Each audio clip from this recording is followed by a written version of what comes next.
Hello and welcome. On Saturday, October 15th, the Ferry Advisory Committee held an outreach Saturday morning at 9 a.m. via Zoom. The recording missed the welcome and introductory comments, so we're adding that at this time. We had a great turnout, about 43 people at least altogether. All the comments and questions were recorded as well as the chat, although the recording video only shows the participants that had their video enabled, but their audio was recorded. The FEC is advisory to Washington State Ferries, and listening to riders is a critical part of that, and that's why we're here. So thank you everyone who participated.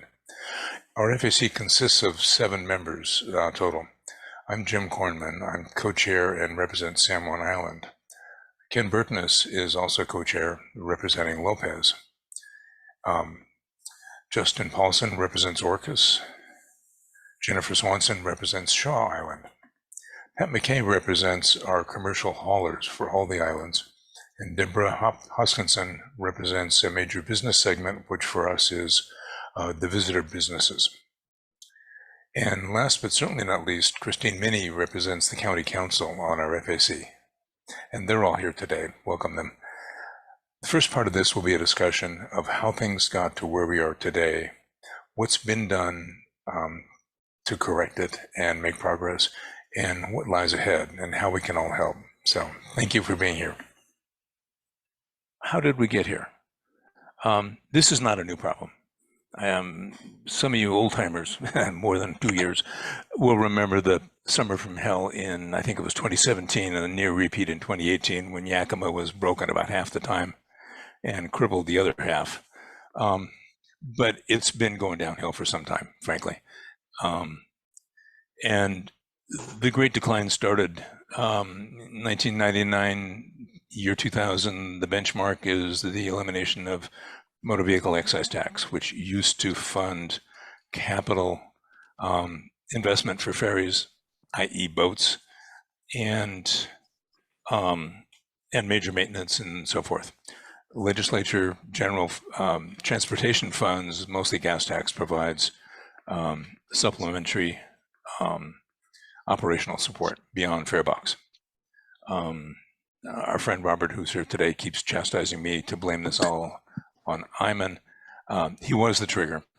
And then I was reminded last night when I was looking at some of the recent history that he came back to the well again in 2019. There was no legislative funding for ferries in 2019 because they were facing another $30 car tab. So it's the gift that keeps giving. The short message is that our current disruptions and current shortage of both crew, experienced crew especially, and vessels is, over 2 decades in the making. Ken will talk about some of the more recent steps. But what happened was ferries didn't build the boat for 2000 through 2010. They built 3 additional boats in early 2010 decade for the Port Townsend run. They're 64-car boats. They're not useful anywhere else in the system. You can say it was a bad decision, but in retrospect, but they had a crisis because they took the 4, I believe all 4 steel electric vessels, including the Ilahi, which you may remember was our inner island, out of service all at the same time, a week before Thanksgiving. When was that? 2017? No, 2007. The Thanksgiving Day massacre. So benchmarks along the way, but it's been a slow decline. Legislature came in huge this last 2 sessions. In the would have been the early 21 session. Okay. Muting. Thank you. In the 2019-2020, there was very little funding for ferries. And prior to that, legislature said to ferries, no money until you update your long-range plan. That was the one that is current, goes out to 2040. They did so, brought it back to legislature in January of 2019 for the 2019 session, and Ledge says, thank you very much, we'll look at this. And no funding that year because of the threat of the card tab fees again. And 2020, basically nothing important happened. They just were some proposals. I'm fuzzy on details. 21, there was a contract extension with Vigor for beginning construction of new boats. 5 additional hybrid Olympic class, similar in design to what we have now on our route with the Samish and its 3 sister ships. But to be hybrid electric and able to be plugged in and recharged at dock or run on diesels or any combination, can go anywhere in the system except Port Townsend, and will be a huge environmental step forward. And by the way, mandated by the governor. This is not a choice of legislature or ferries. That's what it is. The Vigor contract, which I think Ken will talk about further, was initially an extension of existing contract in order to save time with the bidding process, which is slow.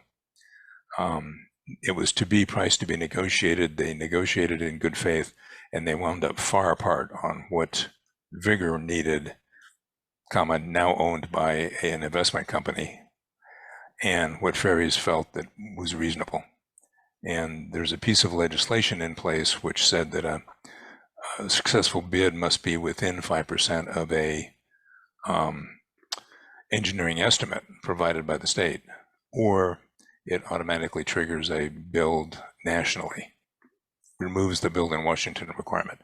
We're not there yet. Since the failed contract was a contract extension, they are now in the process of the first bid on the new class to be built in Washington. And if that fails, then they'll go again nationally. We can talk about that later. But what happened in 22, beginning of this year, was full funding for 5 boats. The legislature passed a $17 billion transportation package. Well over $1 billion of that went to ferries for new vessel construction. They also funded training. They funded hiring around the clock. They funded a constant workforce.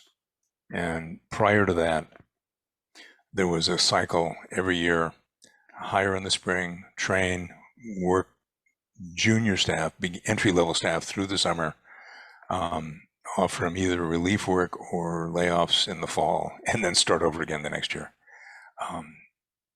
It was less expensive, but when COVID happened and the senior staff went on medical leave, being at risk over 65 or retired, they wound up short of experienced people. So, Ferries currently has money.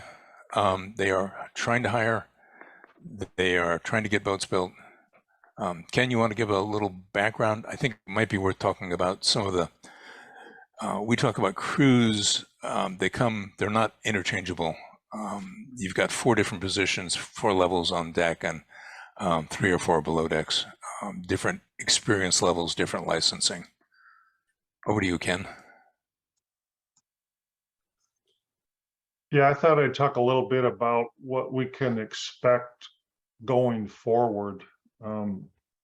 We can start with the crewing issue. Really useless one. Okay, so as Jim mentioned, the legislature has approved money for crews and for training. I believe since last fall, Washington State Ferries has hired some 150 employees, which is a great start.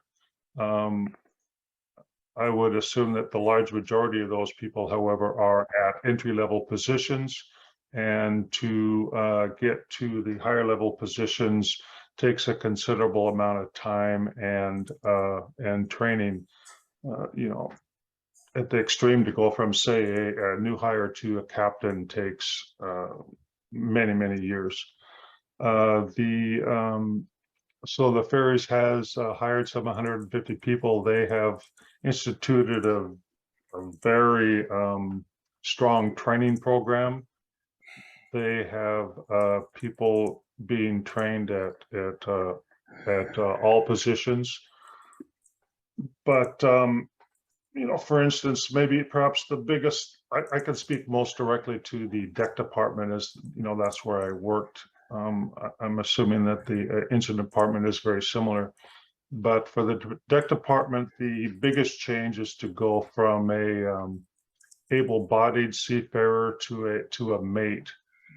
If a person was to do nothing with his life but study for 6 months, that's probably about the quickest you could go from a able-bodied seafarer to a mate.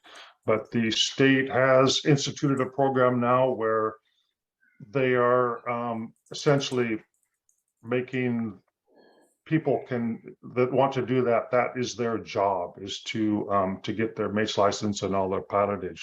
So the legislature, the biggest step was for the legislature to come up with that money, and they did. And then so they have about as strong a program as you could ask for to train people to become mates. But again, it's not a quick process. There's a tremendous amount of training involved there and a tremendous amount of time.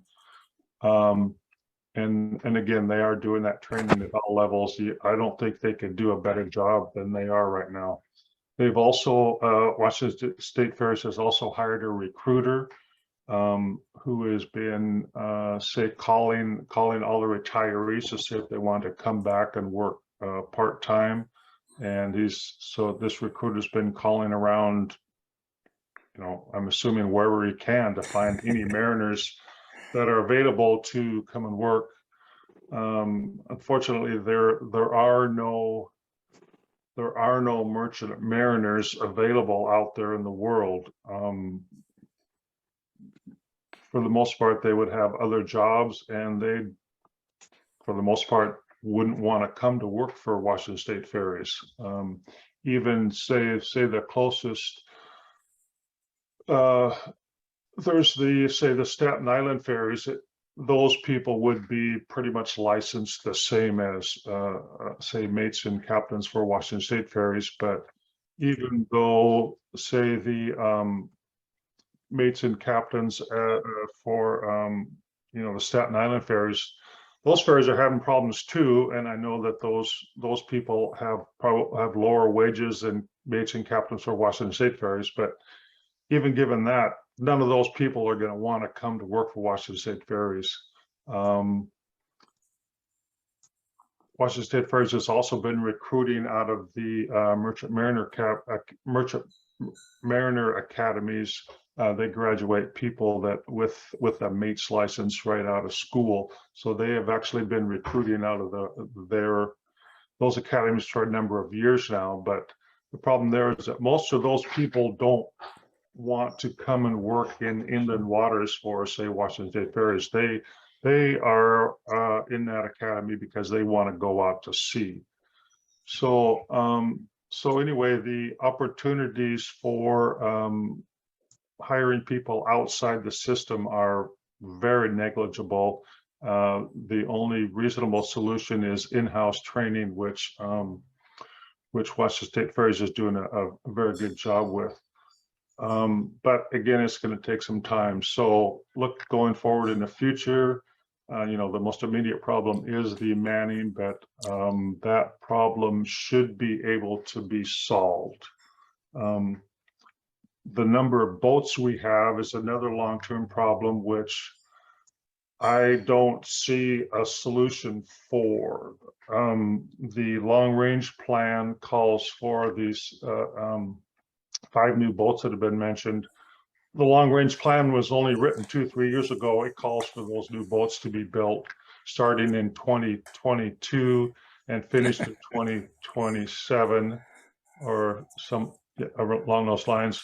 It is now 2022, and the latest outlook is that the first one will be built in 2027. So this long range plan, only 3 years old, is already 5 years behind schedule as far as building boats.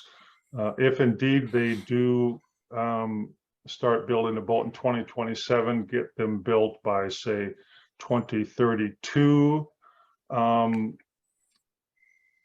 When the first boat comes out, if it does in 2027, they will immediately retire another boat, so we'll still be at the same number. And I would say the first 3 boats that come out, another boat will be retired. So 8 years down the road, even if we have 3 new boats, we'll probably still have the same number of boats that we have now at 21. If we indeed get 5 boats built by 2032, again, 3 boats will have been retired by then, and so we'll only be up 2 boats from what we are. And at that point, there will be another 8 boats that need to be retired. So that long range plan, or the future for boats is not looking too good. The long range plan calls for 16 boats to be built by 2040 to increase the fleet to 26 boats from our current 21. With that 5-year delay from what the long range plan called for, that means that if we build a boat every year from 2027 to 2040, that's only 13 boats. So we're looking 18 years down the road, we would still be only at 23 boats with all the boats that need to be retired instead of the 26. So that looks like a shortfall in boats for a long time. We had a discussion about this at the last FAC meeting last Tuesday. John Vazina from Washington State Ferries said that there is an awareness of that, and there are discussions going on recognizing that this is a problem, and there's discussions going on to see if that boat schedule can be schedule can be accelerated.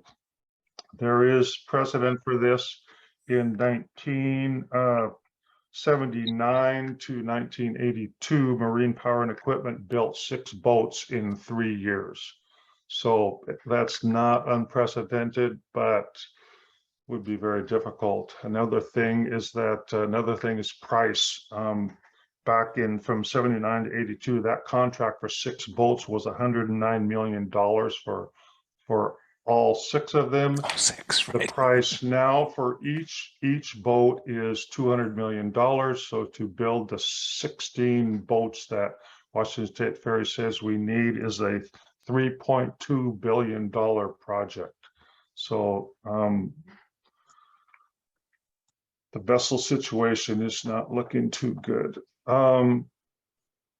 Again, there's awareness of this problem, and we're working on it, but we'll see what happens. Going forward, just if we kind of look at this at a supply demand situation, again, the supply, the number of boats we have, the capacity up here is not going to increase. Given what I just said, plus also in the long range plan, it's not really going to increase.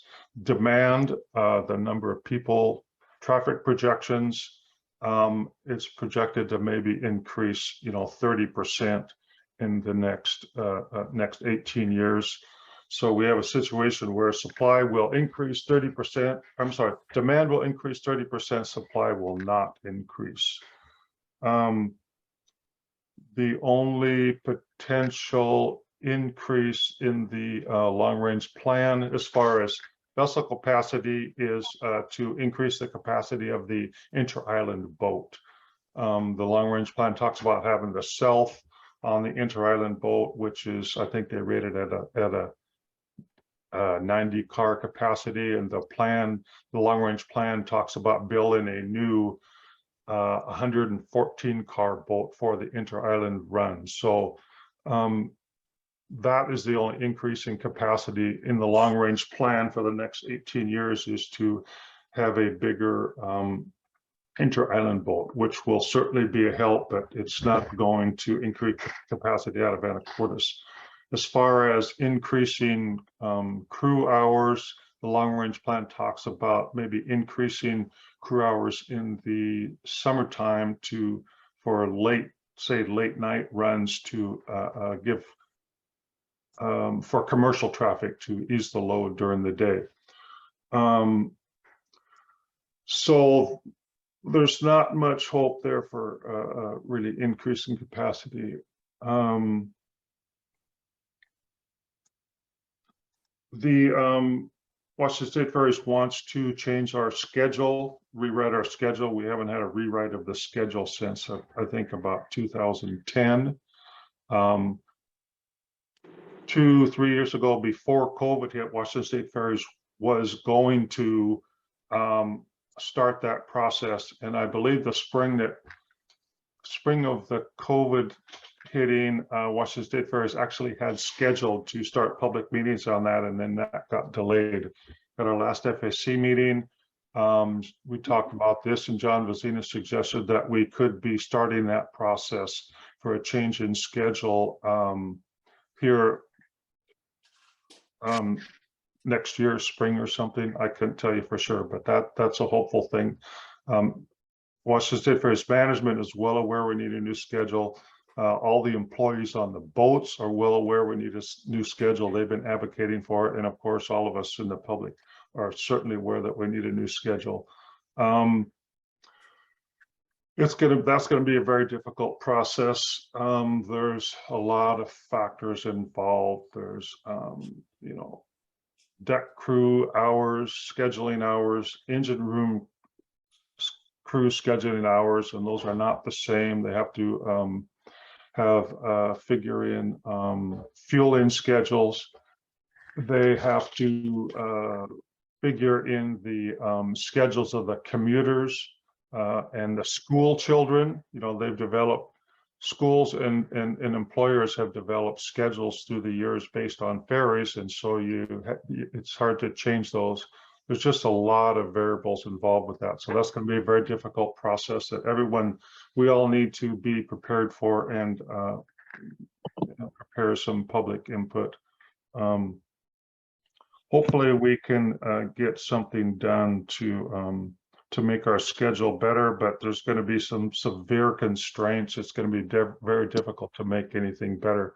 One of the major reasons for the change, of course, is all the boats are late now. A lot of that has to do with the fact that since in the 12 years since the schedule was written, all the boats have slowed down, and just a little bit of slowing throughout the day can create a lot of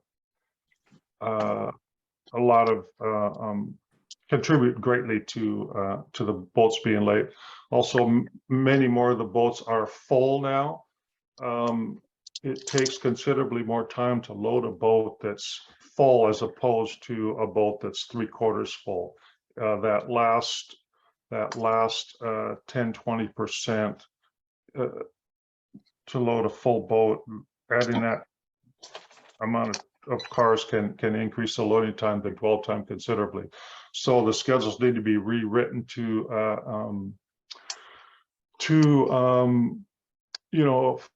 take into account the longer running times. The boats are slower, and also the longer dwell times. It just simply takes longer to load fuller boats. So it's going to be a very difficult process. Reservations going into the future, I believe, are going to be very important. Without any increase in capacity, we are going to need to improve the reservation systems to deal with the increased demand. There are certainly some problems with the reservation system, but I firmly believe that without the reservation system, the problems would be way worse. There are some things that could be done, specifically making the software better for the reservation systems. I think this should be a big priority. If we can that seems to be a major complaint, is just the software to make reservations is not adequate. It needs to be addressed. Washington State Ferries Management is very aware of that. The big problem there is, again, money. Legislature needs to approve money to address that problem. So again, there are some problems with the reservation system, but it's going to be critical in the future to get those problems solved and make it work better. The Sydney run, as we is going to be another big issue, or whether they continue the Sydney run or not. That's a big issue with a lot of people, on our side of the country, in this country here. That's something that the governor's going to be weighing in on, the legislature is going to be weighing in on, the city of Anacortes is going to be weighing in on, Senator Liz Lovelet. I think that's a big issue for her. And then on the other side, in Canada, I'm sure that there's comparable number of stakeholders that are going to be involved with that. Another question too with the Sydney run is whether or not we have it. Is if they don't have it, will Washington State Ferries use that extra boat to increase service in the San Juan Islands? That's a debatable question, whether they would actually use that to help us or not. I really don't know what to tell you. Another thing I'd like to say is, our state legislators have really done a great job with the ferries. They're very, very tuned in to Western State Ferries. There's Senator Liz Lovelet and Representatives Alex Ramo and Deborah Lekanoff. They're all very proactive with ferries, and I would really encourage everybody to contact them. They've been very responsive to any emails that I've sent. Alex Ramo came out to Lopez personally to look at our terminal. I emailed him because our terminal at Lopez needs some upgrades, and he came out to Lopez personally in response to concerns about a terminal. So I would really recommend that people contact them, because funding is going to be critical. If we're going to get a new schedule, funding for the crewing has to come from the legislature. Washington State Ferries can't give us an adequate schedule without funding. If we're going to improve our reservation system, that requires funding. That has to come from the legislature. That's where it all starts. I think I've talked long enough here for now. Thank you, Ken. Appreciate it. Yeah, and I just want to second what Ken said about the legislative support from both of our representatives, Alex and Deborah, and also Senator Liz Lovelet, who also chairs the legislative, what they call the Ferry Caucus, which is basically, I think years ago, started out as a lunch group of 33, I believe, representatives and senators that have ferry terminals in their districts. In other words, the folks that are directly dependent on ferries up and down the Sound. So our local folks are paying a lot of attention, and I think that's been very valuable. And thank you. I want to throw in a cautionary note on schedules. As Ken mentioned, there are a lot of constraints. Deck crews, for example, typically work 8-hour morning shift, 10-hour mornings, 8-hour afternoon watch. They have to get relieved in Anacortes at the 10-hour point from whenever they start. So that's a pin in the schedule. They got to be there. The engineer watches change, usually early morning, early evening. Again, the boat has to be in Anacortes or for the Tillicum in Friday Harbor at the engineer change. When boats are late, those get messed up too. But anytime you write a schedule, you've got certain benchmarks you got to hit. Also, the Tillicum requires meeting the mainland boat at around 2 p.m. for deck crew changing. They've got to meet the engineer watch off the early boat to Friday Harbor in the morning, 6 a.m.-ish, and again at 6 p.m.-ish. And that's the reason for this, winter dance between the tie-up slip and the vehicle slip for the inner island. It makes everybody crazy. Load the boat and go park. That's all watch constraints. The boats are going a bit slower than they have in the past, and part of that is fuel issues, and part of it is safety. Part of it is just taking it easy on old machinery. You don't take your 57 Chevy and go bomb down the highway at full speed. Argue that all you want. That's part of life, and certainly full boats. Our colleagues in I want to say Kingston expressed great alarm when they got an Olympic 144 in place of a 120 car. It wasn't Chelan, it was one of the Issago class boats, and immediately found that it was slowed them down because it took longer to load and unload, and they were blaming the boat design. 144 cars takes longer to load and unload than 120 cars. What can I say? All right, Ken, you have another comment. There was a question in the comments about foot traffic in Friday Harbor. The long-range plan does call for overhead walkway in Friday Harbor. It calls for an overhead walkway, and then also altering the tie-up slip so that can carry vehicles too. So that is in the long-range plan. Whether that will be instituted or not, it really depends on funding and what happens in Friday Harbor.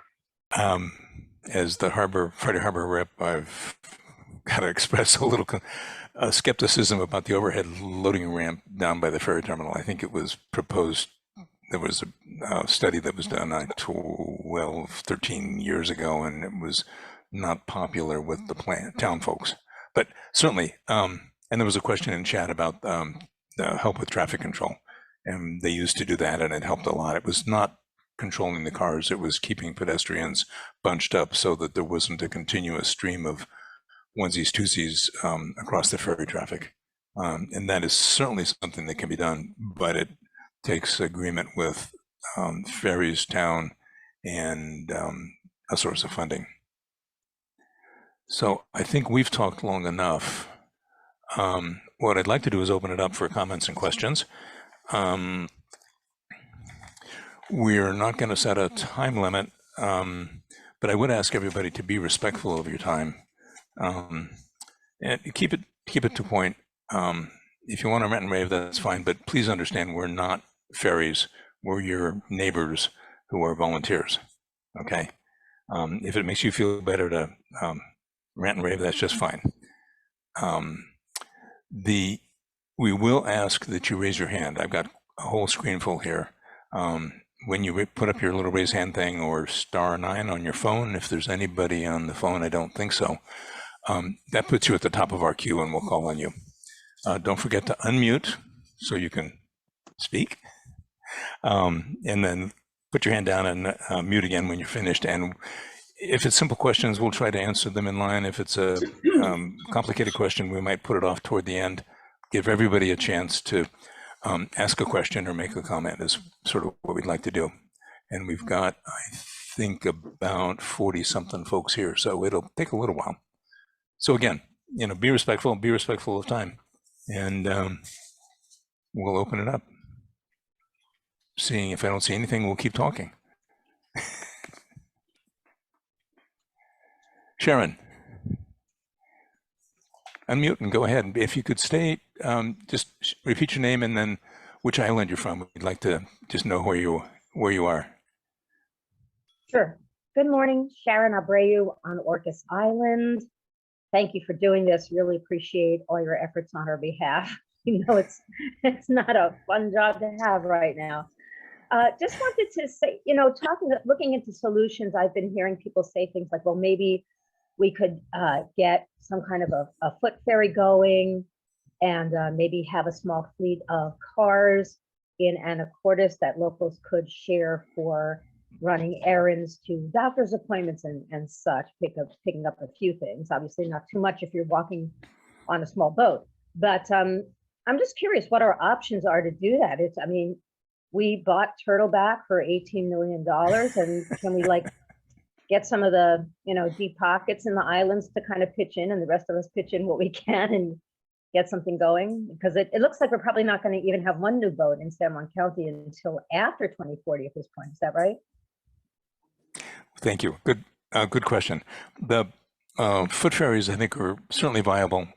That's outside this committee's direct purview. We're created to be licensed to WSF, but we're certainly supportive of the idea.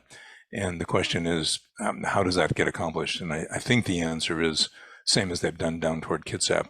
There's a local transit district that takes on the foot ferry, and they're doing some very interesting things out to Bremerton, especially with fast foiling ferries that I think could also work here. So certainly, as for clearly, if the vehicle capacity doesn't increase and the population does, then we have to get more efficient.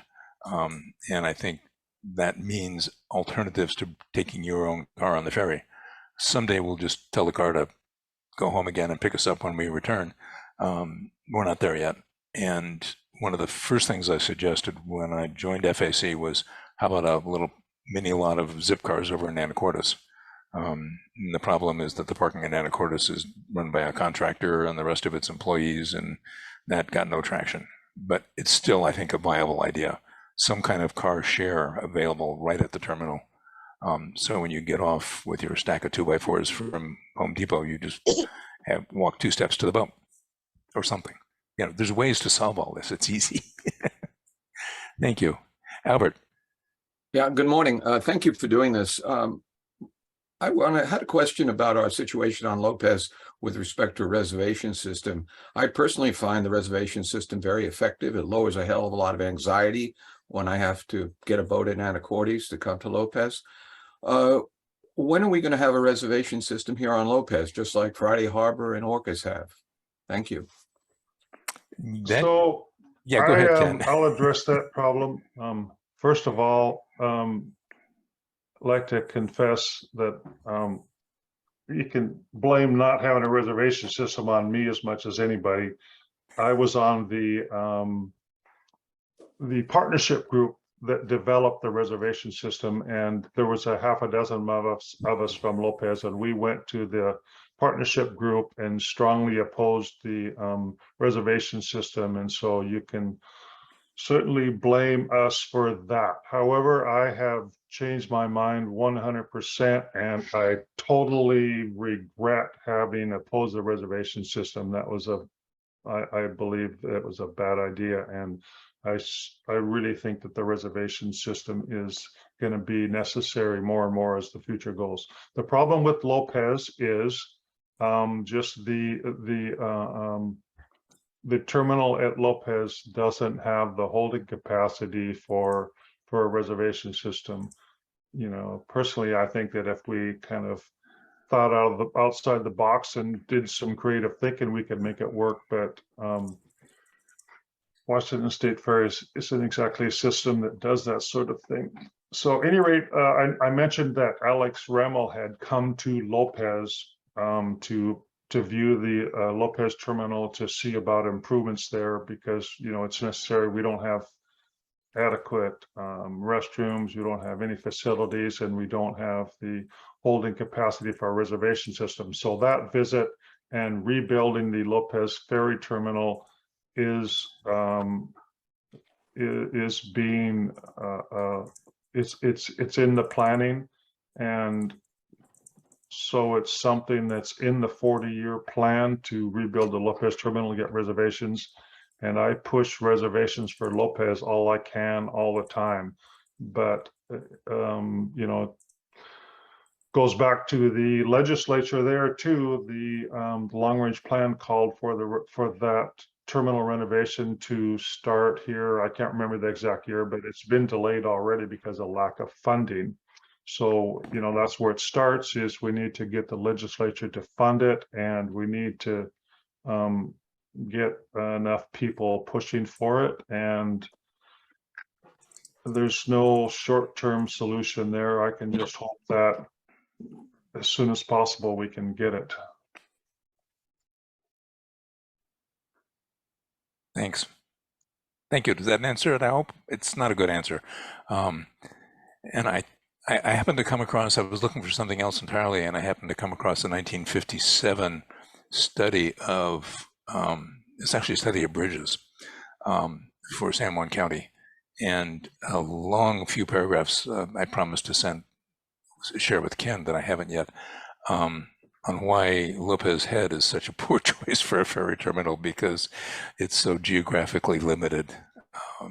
There's very little flat land up there to make suitable parking lots. So, yeah, for anyone who hasn't been to Lopez on a busy day, the shoulder of the county road is the queue for Anacortes. Jennifer, you've got a hand up. Yes, sir. Thank you so much. We're over here on Orcas Island. And again, I'll echo the gratitude of you taking this on. But I did want to follow up on the reservations for Lopez, even though I'm on Orcas. I understand the infrastructure with the renovation of the terminal. I'm not entirely sure how that connects to the reservations. It seems that that could be integrated when they update the reservation system. Could you expound more on that, please? It has to do with the staging area for both standby and reservations. Takes basically two lanes plus inner island. Ken, you want to add to that? Yeah, that's pretty much it. It's just a logistics thing. They don't have space. They don't have enough lanes for traffic to separate out reservations from non-reservations. So that's pretty much it. They just don't have the space with Anacortes traffic being just a single line that goes up the hill. So that's pretty much it. Just don't have the space to manage the traffic. I think probably the best way to get a visual on that is to go to Google Maps and zoom in on Lopez Terminal at Lopez Head with the satellite photo showing. And there's, I think, 3 short lanes which are inner island. They've got to separate per which direction they're going from Lopez, which island they're headed to. And there's also commuter parking up there. And then the Anacortes is a single long lane. And those short lanes, I think, are only like 10 cars. And they would have to have a much larger standby lane. Ideally, everybody makes reservations, but the reality is you've got to keep, 10% anyway open for unforeseen standbys and medicals. We're out of hands showing. That means we get to drive off in the weeds again and talk about nonsense. Sharon, you've saved us. Thank you. Anytime. Yeah, no, I just posted in the chat because I was responding to what you had said, what Jim had said about new ferries would be prioritized down south because they're shorter runs and can recharge more often. I totally understand that. Am I right? A couple things I just want to clarify. I don't think they'd be hybrid electric ferries, not full electric, right? I don't think we're talking about maybe down like, I don't know, maybe the Guaymas ferry is going to be full electric. Well, because it's the short run. They're sort of like plug-in hybrids. Down south, they will be running full electric, presuming that City Lights and Puget Sound Energy and whoever the power companies are can actually come up with enough megawatts. They will they'll recharge at least one terminal, maybe both, during their normal dwell time, and then run completely electric. And of course, in terms of fuel consumption and emissions, that's the ideal. Up here, they would have to be running. They won't have the total battery capacity or be able to recharge quick enough if it were large enough to make the long runs. It's an hour and 5 minutes, hour and 10 minutes actually, up to Friday Harbor. Or more. I think it's an hour. Well, it's an hour and 20. Oh, right. No, because you're doing a straight shot. You're doing a straight shot, right? A straight shot used to be an hour and 5 minutes. Yeah. And it's a realistic number nowadays is an hour and 10 minutes, and that's part of the reason that boats get late.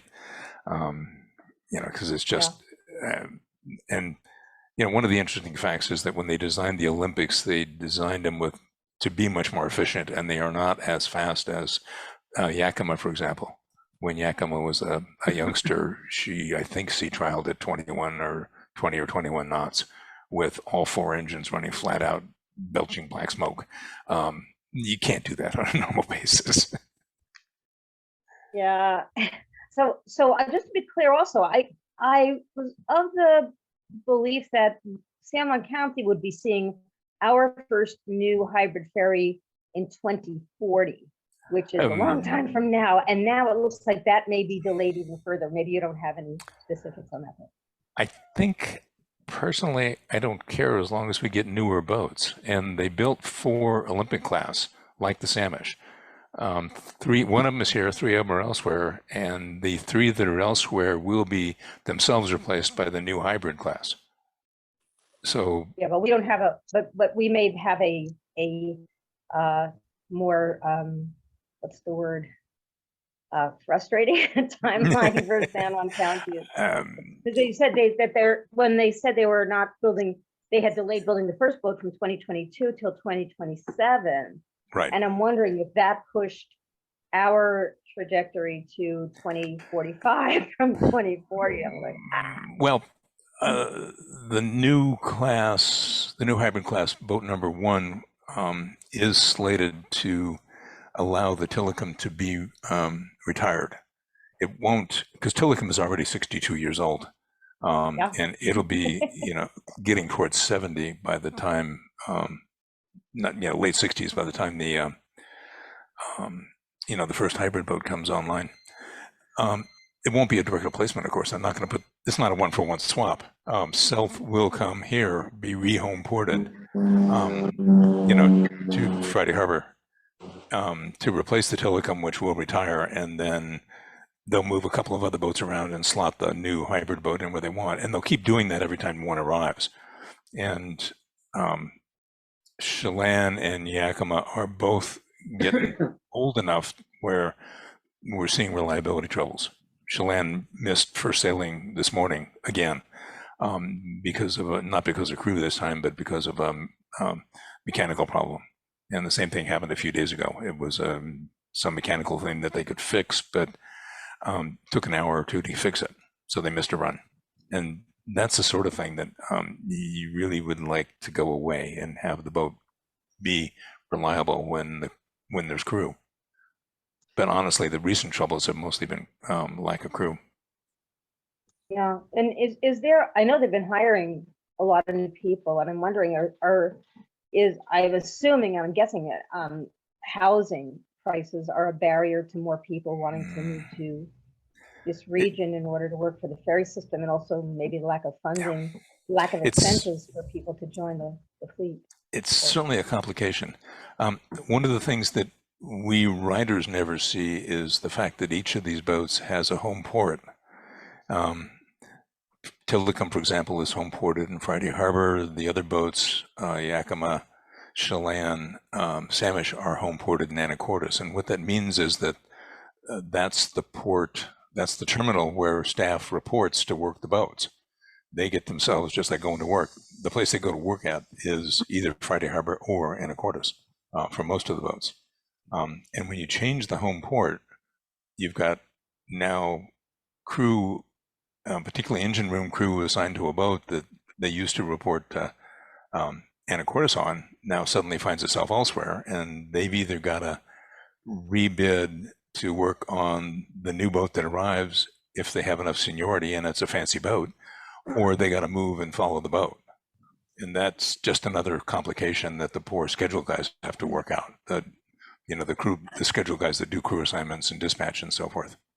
And it's especially awkward for Friday Harbor because if they don't live in Friday Harbor, and I think a lot of the crew does, but if they don't, then they've got to come over on some other boat. And they've got a contract provision that gives them transport. That's why the boats have to meet. So the mainland boat meets at 2 p.m. to allow the deck crew to come and go if they don't want to if they don't live on the islands, because housing is such a problem. Many of them don't. So they've got to meet that 2 o'clock swap, or they go overtime. And if you do enough overtime, you run into the Coast Guard limit, which is 12 hours plus or minus some slop in a 24-hour period. That's a safety issue, and the Coast Guard is humorless on safety, as they should be. Just wanted to make a comment about the Chelan and the whole Issaquah class. There's 6 vessels there that were again built from 1979 to 1982.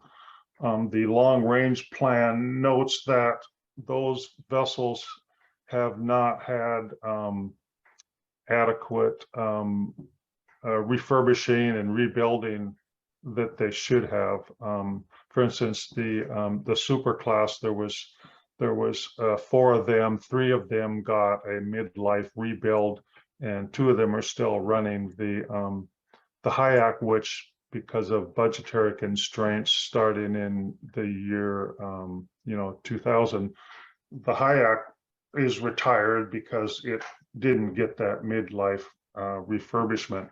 And so I'm relating that to the 6 Issaquah class because of budget constraints of the last 20 years. They did not get any sort of midlife refurbishment also. So the long range plan actually calls for those 6 boats to be they would like to have them retired in 2030, and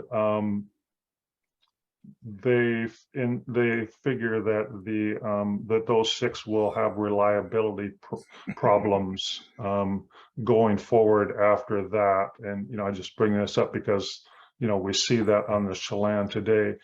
So we have a case of where under the current the way things look right now, by 2030 we'll only have 3 new boats built, and 3 of the older ones will probably be retired by then. So 2030 we'll have the same number of boats we have now, but then we'll also be faced with the fact that we have 6 of those Issaquah class boats that the long range plan calls for them to be retired in 2030.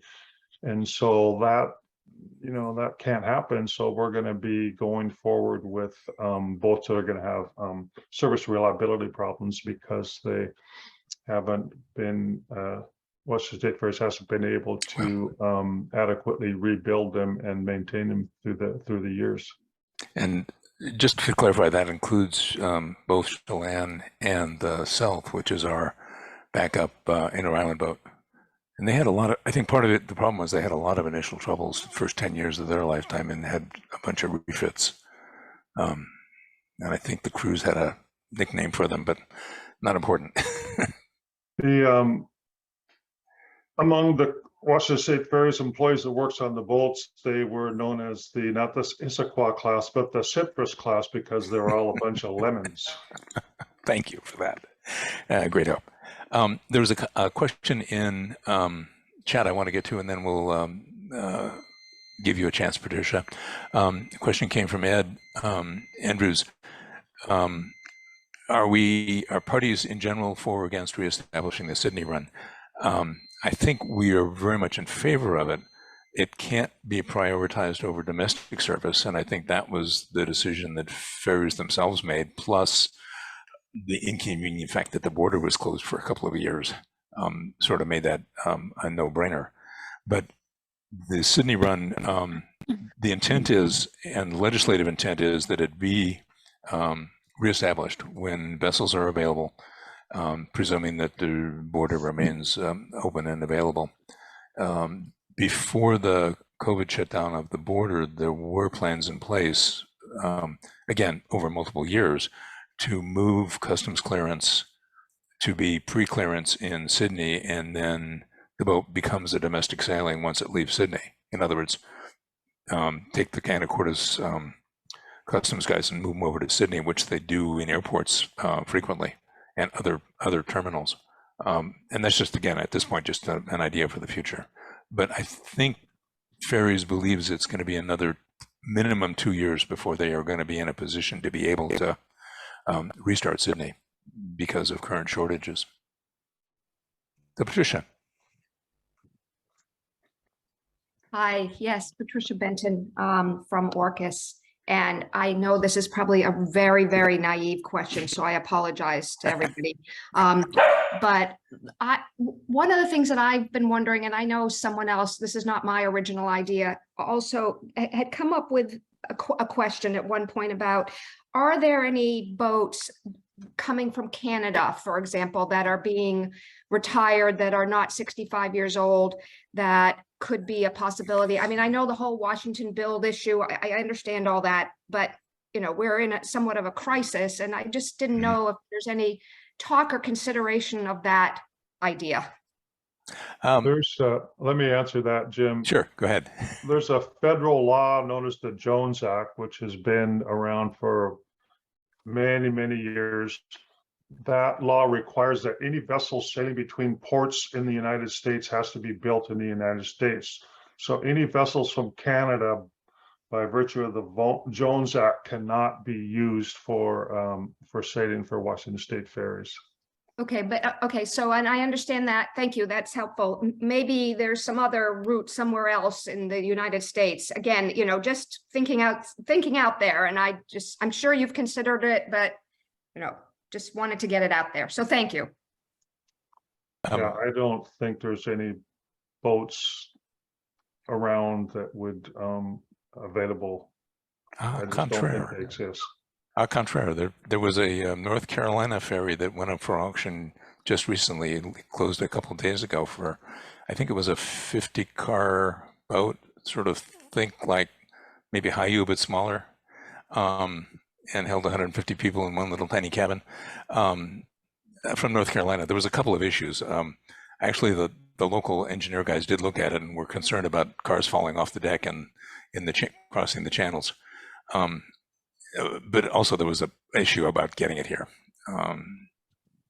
The number of ferries that run in the U.S. that are U.S. built, that are suitable for WSF's kind of service, are very rare. And most of them are put up for sale because they're old and worn out. And usually the owner was WSF. They have a terrible time getting rid of their old worn out boats, even for salvage. And I think one of the things that happened that nobody planned for, and if you went and look at the plan, even it made the assumption that Elwha would still be around and Hayek would still be around, because at the time that was done, those two boats were in service and they were both taken out of service because of very large required maintenance bills. Hayek machinery was just plain wore out. And Elwha's hull was worn out. They spent $15 million redoing the passenger deck. I don't know if you remember that a few years back. The only part that passengers saw was shiny new linoleum on the upstairs galley deck. Underneath was all brand new steel. And then the next year they went and looked underneath the car deck and found rot. Probably because it was the Sydney boat, which meant it had to meet the international standards for shipping instead of the U.S. rules, which are a little simpler. So there was a lot of additional insulation, firefighting gear, instrumentation that had to be added. Nobody said for sure, but my guess is that when you start covering up steel with insulation, you're inviting corrosion and rot. But that's what happened, and it was going to be another 20-something million that legislature decided not to fund, and also decided not to fund Hayek refurbishment. Ken? Yeah, there's a couple of comments in the chat I wanted to respond to. Please. Ingrid asks about the anything being done to update the plan to ensure we build enough ferries to reach the goal of 26 boats, or is the shortfall just being accepted? As I noted at the last FAC meeting just last Tuesday, we talked about this, and John Vizina did indicate that this problem was very much noted. They know about it, and he did indicate that there was discussion going on to address this problem and see what they could do about it. But he didn't really say he didn't give any answers as to, you know, how this was going to be done, just that it is being looked into and try to find solutions. Yeah. But so we'll see what happens. There's another question about what we might, if we to address the legislature, to email the legislature what issues we might focus on when we email our legislators. I would first thank our legislators for being such strong advocates of Washington State Ferries and for you know, providing the adequate funding that they have in the last year. Issues to focus on would be continue to fund the new boats. You know, they just came up with $1 billion, so maybe that's not something that they're going to want to do right away. But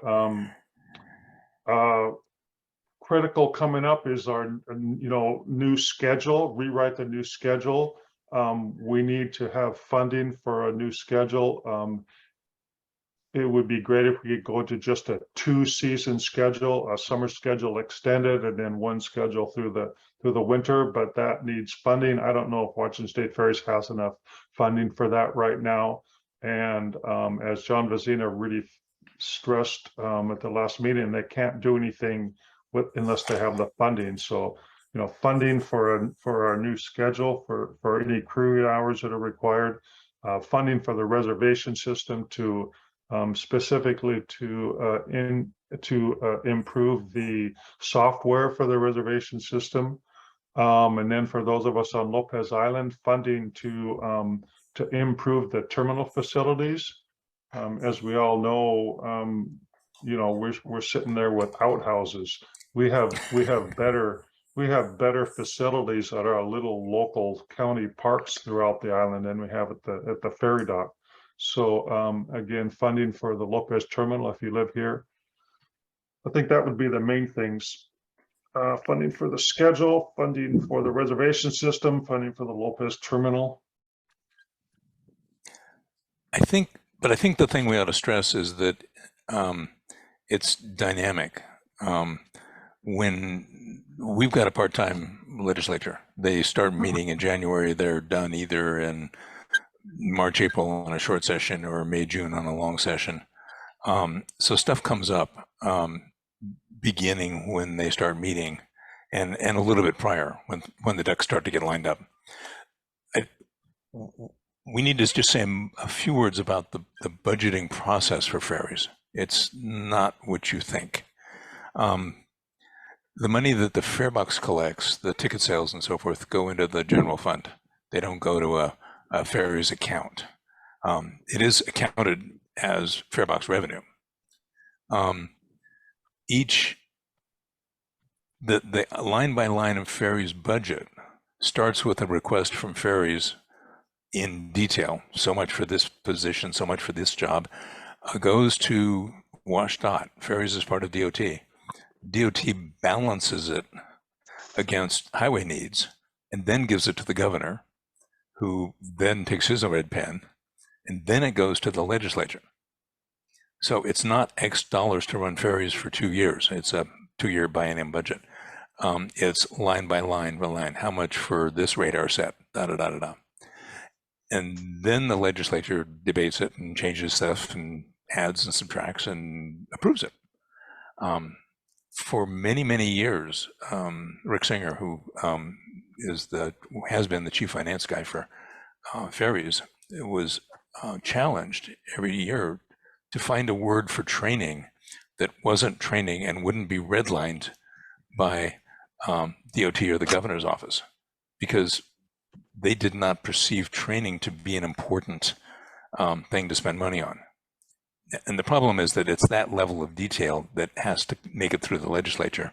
And if you go pull up the appropriations bills, your eyes will glaze over at the number of pages devoted to detailed budgets. So 2 things. As Ken said, just write those guys a letter and thank them for their support for ferries and tell them how important it is. Just, you know, positive feedback is really good. even if you don't have anything you want to ask for, because the number of times they get a letter that just has good wishes and no ask is small, rare. So do it. That's number one. Number two, we'll have to figure out how to, I want to get the FAC web pages organized again so we can post news articles. I think county can help with this, that this piece of legislation is going to be discussed on this date and time. And if you wish to appear virtually in front of the Senate Transportation Committee, this is how you do it. Because people do that all the time and stand up and say, hi, I live on Salmon Island, and this bill that you are talking about is very important to us for these reasons. They like that kind of stuff because they got to be there anyway. You might as well make it interesting for them. Anyway, that's my 2 cents on that. Jennifer, you had your hand up and then you disappeared. Well, you answered what I was going to request, which was just to talk about the budget process and how that works with Ferry's putting together their budget, sending it up to WashDOT, which then gets sent up to the governor. So just so people understand what that process looks like. And we're going to be heading into that again shortly. And one of the big asks will be to invest the money into telecom, as far as I remember from one of our Ferry advisory meetings. Is that correct? Yep. And we also, Ferry's is going to need money for telecom to keep it running until replacement becomes available. We expect that to be in there somewhere. They've also been trying to get a dispatch system funded, some kind of automatic scheduling system for on-call employees. That's going to be in there somewhere, I hope. But when we get a look at the budgets, I think in December, we need to start paying attention and getting information out to you folks so we can be heard.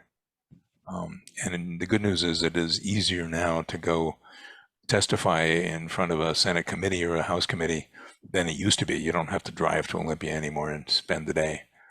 You can do it online. Janie, you've got a hand up, and then Ken. Go ahead, Janie.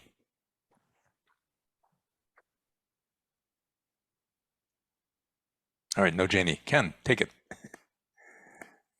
So I just wanted to talk about something that Jim just mentioned about training, about how training for many years, that would be the first thing that gets cut. And then I was talking about the training that Washington State Ferries now is doing for deck officers to train people to be mates. Just a little detail about how we got where we're at. Back in 2008, Washington State Ferries has a mate seniority list of all the people who have completed all the training to work as a mate. Prior to 2008, Washington State Ferries would subsidize people, pay for their training to a large extent, pay for some time off so that they could study and take Coast Guard exams. And so, up until 2008, that system worked good. Washington State Ferries had a surplus of mates on the mate seniority list.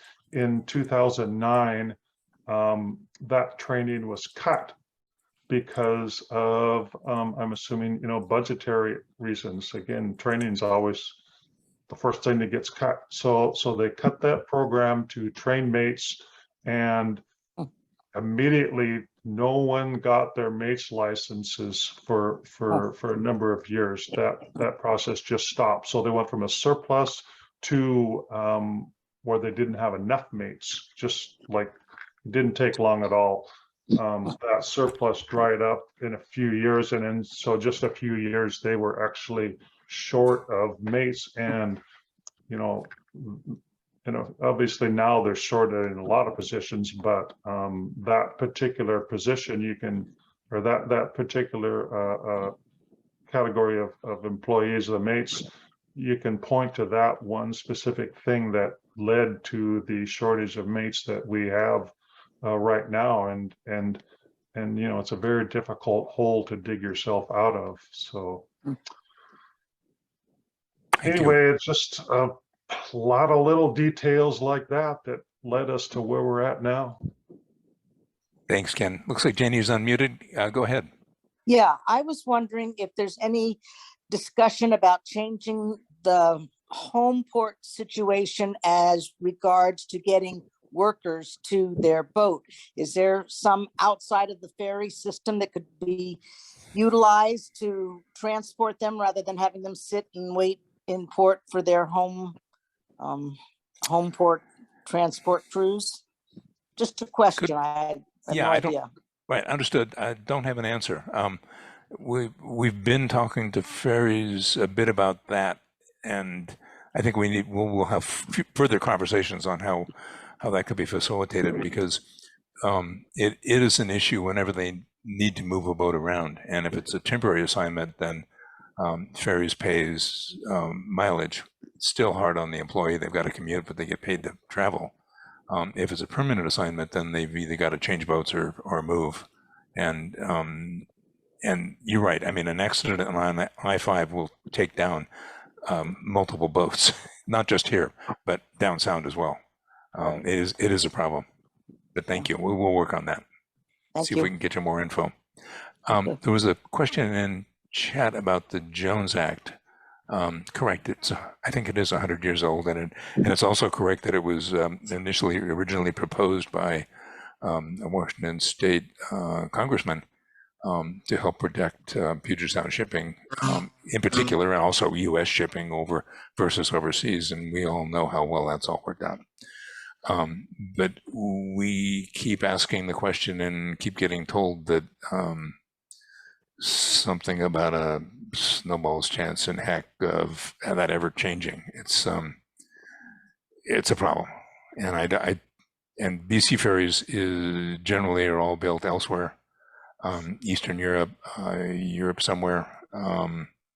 We can't use their old boats. We can't have boats built elsewhere except in the States. We can attract U.S. builders to work in Washington State physically, and I think we could probably contract with U.S. shipbuilders foreign shipbuilders to set up a facility in Washington or even elsewhere in the States. I don't know if that's actually being done, but the Jones Act rule is percentage of foreign content, and you may recall Dakota Creek got themselves in trouble a few years back with a big fishing boat that had a few percent too much Norwegian formed steel plating to qualify as U.S. built, and it took an act of Congress literally to get that one boat approved, and it took years. One boat exempted from Jones Act. So there's no enthusiasm in Congress to change it, unfortunately. Janie, you still got a hand up. More questions, or should we lower your hand for you? Sorry, lower my hand. All righty. So a couple of comments. One about building boats, you know, the whole build in Washington thing. There's I believe three shipyards in Washington that are in play here. There's Vigor, who built the last boats. They're the one big shipyard that could step in and do this. The other two shipyards, Dakota Creek and Anacortes, and then there's Nichols Brothers on Whidbey Island. You know, Dakota Creek, they do work on ferries. They have the capacity to take a ferry boat out of the water. You see them in Anacortes on the waterfront. They work on ferries, and you know, Nichols Brothers, they have worked on building new ferries. They have built superstructures for ferries, but neither one of them have actually taken on near the size of a project of you know, 4 or 5 new ferries. Neither one of them have done anything close to undertaking $1 billion project that we're looking at. But that doesn't mean they can't do it. Marine Power and Equipment, when they built the 6 new boats back from 79 to 82, they had none of they had never done anything of that size also. Another thing to consider too is that John Vazina has said that there are some outside boat building interests who have expressed an interest in partnering with a shipyard in Washington. And so that would bring in, a bigger operation to the state. I don't know exactly how that would work, but it has been said there's been some outside interests from out of the state express some interest in that. Going back to the home porting issue, Washington State Ferries extends from Friday Harbor all the way down to Tacoma. And so the issue of getting, people to the proper terminals and stuff, that's just an issue of just the fact that it's spread out for so far. The home porting system that they have now is not the problem. There's no problem with the current system for how people are home ported. The problems simply exist because of the logistics of how spread out Washington State Ferries is, and no home porting system is no change in that home porting system is gonna solve that problem. The biggest problem we have in up here is of course the inter-island boat. It can be very difficult to get people out there, and not all of the, by no means do all of the people who work on that boat live out in Friday Harbor. There's a certain number of them do. I couldn't tell you exactly right now how many there are. Maybe half the deck crew, hardly any of the engine crew. So people have to get out there, and especially for last minute reliefs, it can be almost impossible to get people out there. The question that has arisen as to maybe Washington State Ferries could hire, hire a boat to take people out there, and they do, in the summertime, they have hired water taxis to take engine department people out there because the connections don't match up too good on the summer schedule. But bottom line, taking Washington State Ferries out to Friday Harbor is still the best way to do it. That's why everybody does it. So there's really not a lot of good solutions for that. And even prior to having the shortage of personnel that we have now, it could be difficult to get people out to Friday Harbor. Decades ago, there would be times when you couldn't get the proper crew out there, and there are a number of reasons why boats weren't tied up then, but still it was a problem. Back many years ago, it's just hard to get people out there. So anyway, getting back to the point, the home port system in itself isn't the problem. The problem is just that Washington State Ferries is spread out for so many, such a great distance. So thank you, Ken.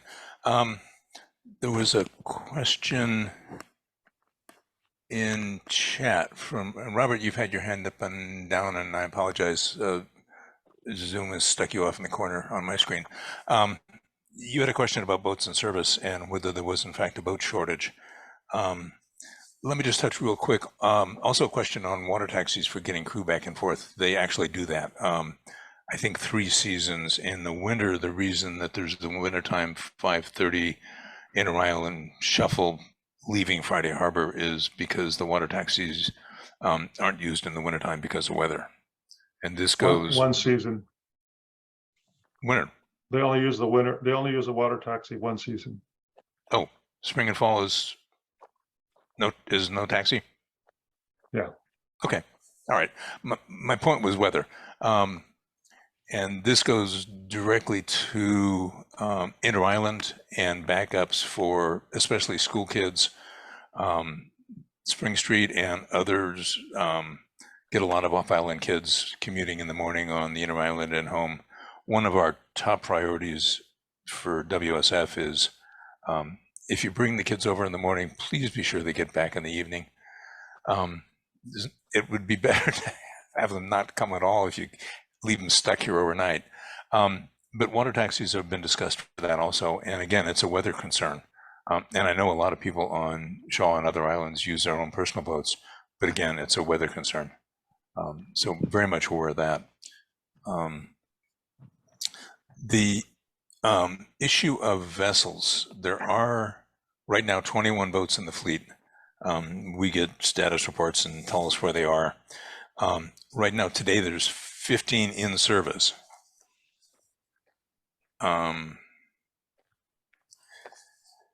The ones that are not in service, so 21, so there's 6 that are not in service, and I went and took a look at where they are. The Kalitan just transitioned from spare to, I believe, replacing Wenatchee on wherever they are, down in Seattle somewhere. Wenatchee goes into the yard for 5 weeks for routine annual service.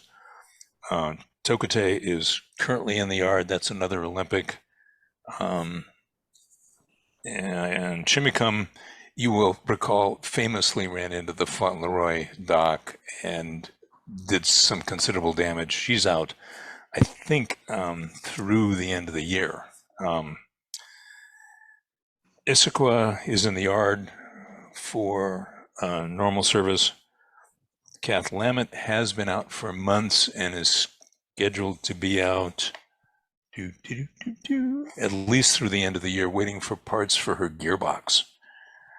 She's disabled. She will have been out for something like 9 months for broken gearbox. And then the Kennewick, if you've been to Anacortes lately, she is currently residing at the end of R Street in Dakota Creek, waiting for, I think it was either propeller shaft issues or the shaft seal. But she's been waiting for parts for quite some time. That's not a old boat problem. That's probably fancy rudder design getting stuck in the mud too many times and stuff getting broken problem. If you've done the Port Townsend Coopville run, you'll know it's exciting at the Coopville end. And they do have to be very careful. But that's the current status. I think the reality is that ferries could get by with fewer than 26 boats. They can't realistically get by with only 2 boats. A normal summer schedule, including Sydney, including 2 boats on Port Townsend, 3 boats on the Triangle, would put 19 boats in service. And that gives you only 2 spares. And each boat's got to be out of service minimum of 3 weeks and realistically 8 weeks a year. If you just start counting up the number of weeks times the number of boats, 26 is what would be a reasonable, comfortable margin for spare service that could provide completely reliable service. Always having 1 extra boat beyond whatever your worst case thought is. But the chances of that getting funded realistically are not good. But if we can just get a couple of more spare boats, I think it would be a huge help. And I think one of the things that we need to keep in mind is that WSF has already prioritized our routes over others. I mean, this has been something that FAC's worked on for years, is establishing a relationship with WSF so that they understand the needs of what our communities are. Because a lot of the operational decisions, most of them, virtually all of them, we don't get to weigh in on. They won't call us up in the middle of the night and say, hey, we got a problem over here. What do you think we ought to do? Now, they go and decide based on what they know about the various boats, the various routes, and where the needs are as to how to cover the shortages. So if they've got an extra crew person that maybe they can send up here, maybe they can send there, they do fully appreciate the need to our community. And we had an issue last September 22nd when we had 2 boats out of service in the morning. I think it was Chelan and Yakima. They found a chief engineer for Yakima. If they hadn't, they were going to pull the Suquamish off of one of the down sound routes and either send the crew up or send the whole boat if they couldn't to, because the engine crews are not interchangeable between Olympic class boats and super class boats. They've got to be checked out on a specific class of boat, or in some cases specific boats, because the boats are different below decks, even if they look the same on deck. So I think that's something that really has worked out well for us in terms of not to make it good, but much less bad than it could have been. And when ferries started restoring service after the worst of the COVID and ridership started going back up again, we were the first route restored to full vessel complement. We're still a bit short of capacity. We've got the Chelan running where normally in the spring we would have Elwha. May she rest in peace. So we're not 100%, but we're 90-something% and closer than pretty much any other route is. And if you watch vessel alerts from elsewhere, some of the busiest routes, Mukilteo, Kingston, often go down, even now go back to one boat service without much notice because they don't have crew, or the crew got sent elsewhere, and they're not considered fully restored, and they'll steal crew off those routes in a heartbeat, even though they are the busiest routes in the system. And that's again a reflection of difference between amount of traffic and any consideration of revenue versus where the real needs are. Anyway, enough on that topic. I think we should.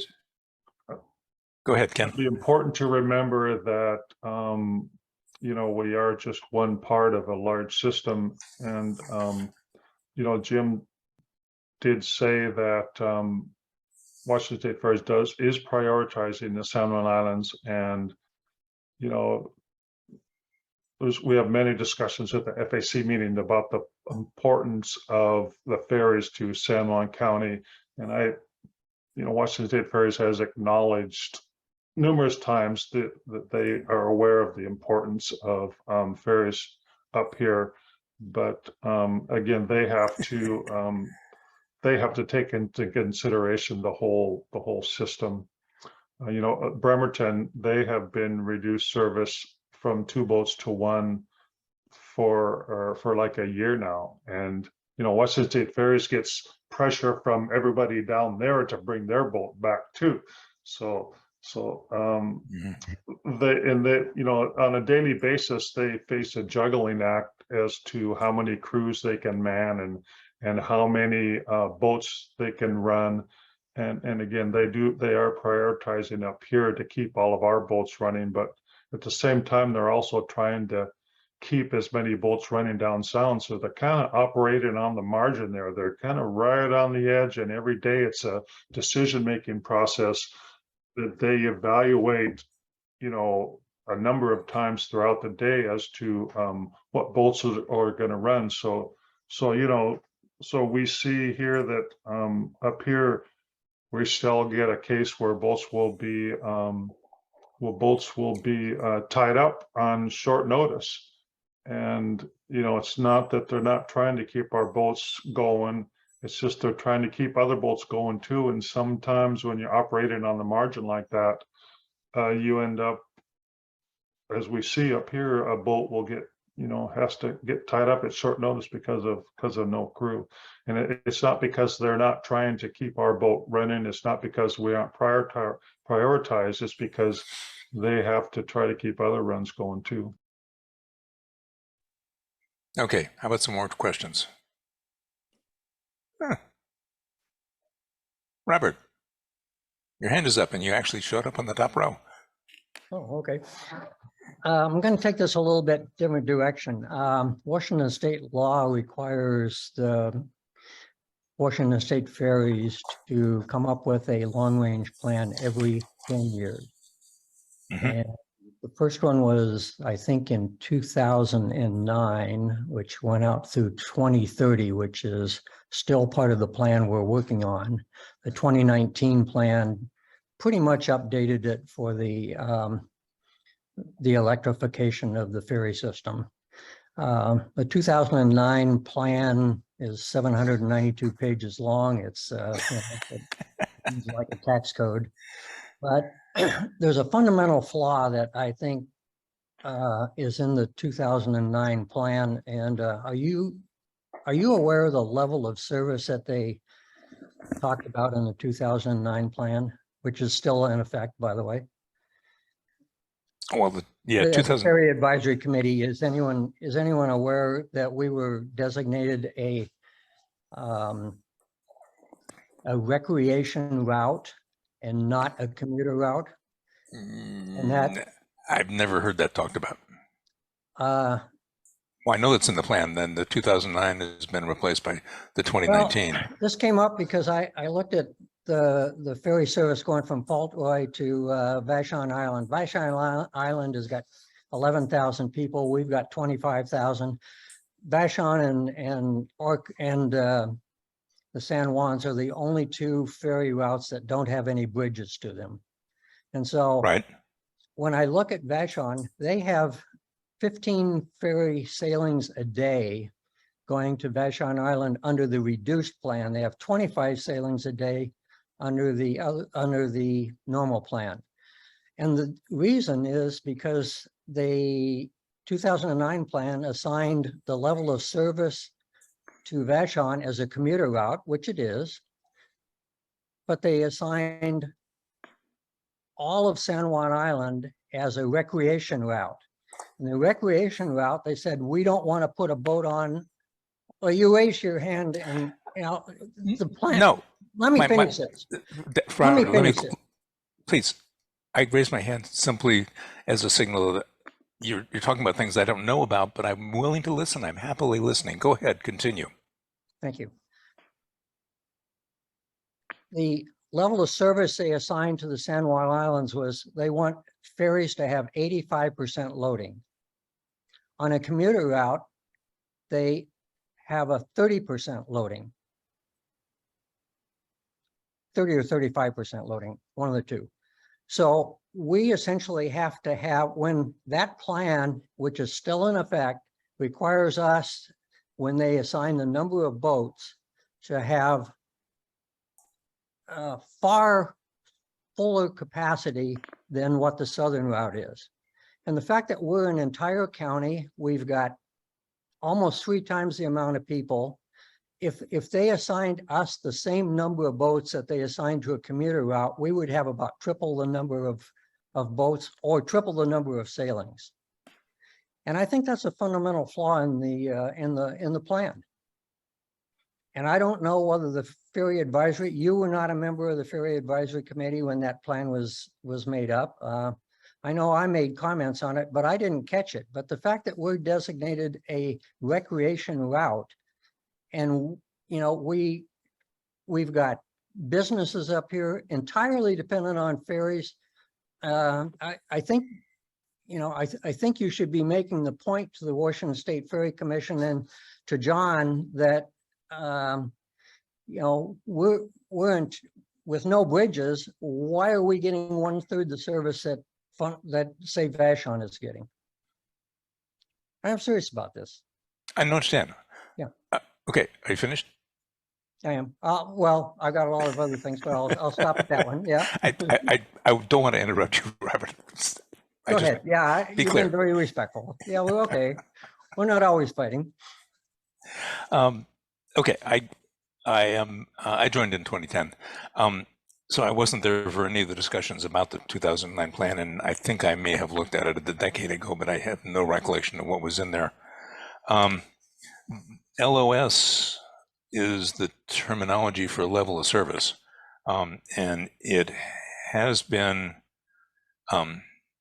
discussed in the past with WSF. I can't answer the question of whether the LOS is defined by the 2009 plan or some other documentation within ferries. That the LOS that I'm familiar with is basically the criteria at which point you either add something like reservations or some other traffic mitigation scheme, or add literal more service. And that is how we got to reservations. Those discussions began, I think, the actual partnership meetings were mostly, I think, started in early 2013, something like that. But I believe that the concept that reservations would be applied to, initially was proposed for all routes, and then they scaled it back. Well, a little longer history than that. They proposed it for all routes. They did a long, expensive, extensive partnership meeting program, I think in Mukilteo as a model. Then they decided that it was really made sense and was needed for San Juan's because we were at capacity. And they brought the Mukilteo plan up to San Juan Islands and got a big group together. We helped them with that and said, here's what we got so far. What do you think? Wrong. And it didn't fit us at all. And that was the beginning of a year-long process to design the current reservation system, which led to the tiered release and all that. That's my involvement, our FAC involvement with, with the LOS measurements within ferries. I will go back and ask questions. And the question I have is whether is it still correct that the 2009 plan has any current relevance to policy? I don't know. My understanding is that that the 2019 plan replaces the 2009, and the 2019 plan has been dismissed because it's already out of date. But you have to have some guidance, something to go by, and especially when you're talking to a legislator, it's very helpful to say, according to the plan which ferries and we all public put together and you accepted, here's what we think is needed, and here's the current requirement in that overall context. So, I think it's still a useful guidance, even though parts of it, like Ken said, are years behind already. The rest of it, I think, is still valid and being used actively as a tool for ferries for looking at future service. That makes sense? I'll send the 2009 section of the plan that designates us as that describes this to you. Sure. By Well, I'm sure. Yeah, just point me to the relevant sections. Yeah, I mean, it shocked me when I read it the other day, and and it seems to be effective still. So thank you. Thank you, Naomi. Yeah, so I was late, so if I well, good morning, welcome. Thank you. I slept late, sorry. If I just repeat something you guys already talked about because I missed it, just feel free to interrupt me. I'm concerned about two things. One is the lack of crew is caused by things that shouldn't be causing it. It's a new thing. It has to do with COVID, I assume. Correct me if I'm wrong. But I find that we can find different solutions than evicting people who didn't take the vaccine, especially today when vaccinated and unvaccinated are getting the disease in equal frequencies. It's not effective, apparently. So I just want to see if there is, I think you guys should look at addressing that problem and stopping the problem of having no crew by loosening up those rules. The other big subject I want to address, other than, or let me do the small one, because the only one I really care to share about is the third one. But, Team Iman ruined our financial situation with the ferry. Is there any way to reverse this, to my opinion, disaster with financing? Okay, so I know you can't have an answer for it on the spot, but so many people are saying that. There was a letter to the editor about it this week in the Sounder. I'm on Orcas Island, by the way. So anyway, that's something that can't go on like having no budget for ferries. Yeah. Now I want to address, for me, the biggest subject is reservation system. I lived here, I'm here for over 30 years. So I lived here in the days of no reservations, which is until what, has it been 5 years or something? And to me, it was so much better oh my God, having to spend the night and click again and try again. I think, and that connects with what this gentleman said about recreation, but it's kind of the opposite. Are we recreation or are we communal? I understand why this was designated recreation. In the summer, the majority of travelers are tourists. And year around, the community is so far from the mainland in comparison to other services that it is a community that's more sustained within itself. We have on the island everything we need. We're not dependent on commuting. Very few people go regularly to work in the mainland or go shopping on the mainland. Going shopping on the mainland is a choice. It's not necessary. So in that sense, I understand that how it was designated recreation. It's not a necessity to go to the mainland for basic things. We have everything here. And I hardly go, but when I go, I have my, the reservation thing is really serving only the recreation, only the tourists. There are a few people locally that like it too. But I find that what happens with reservation, when you're local, you don't know in advance you'll be going. It's often like, hey, let's go tomorrow, da, da, da, da, da. Oh, it's all taken by tourists who could plan month in advance because they have their hotel reservation and everything. So you come to the line and you're left behind, stuck on the mainland or unable to go. And I had real stories where people couldn't go, or family meetings. I had to cancel a hike with my son this summer twice because he can only go hiking on Monday, which means I have to leave Sunday night or Monday morning. And we decided on the spot, it depends on weather, etc. And he and I go together skiing in the winter and hiking in the summer once in a while. And there was no way to get on the boat. Yeah, I could have gone and see, but he had to make a plan. He had to make a hotel reservation. I can't say to myself, well, there'll be, if you just come there, then you'll be in the standby and most likely you will get on, because that's one answer I got corresponding with you people. Oh, well, come as a standby. But sometimes you have to make the decision before.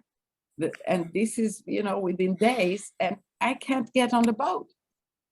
I think the reservation system is completely unfair to the commuters, to the local, and completely serves only it puts the tourists in line ahead of the locals.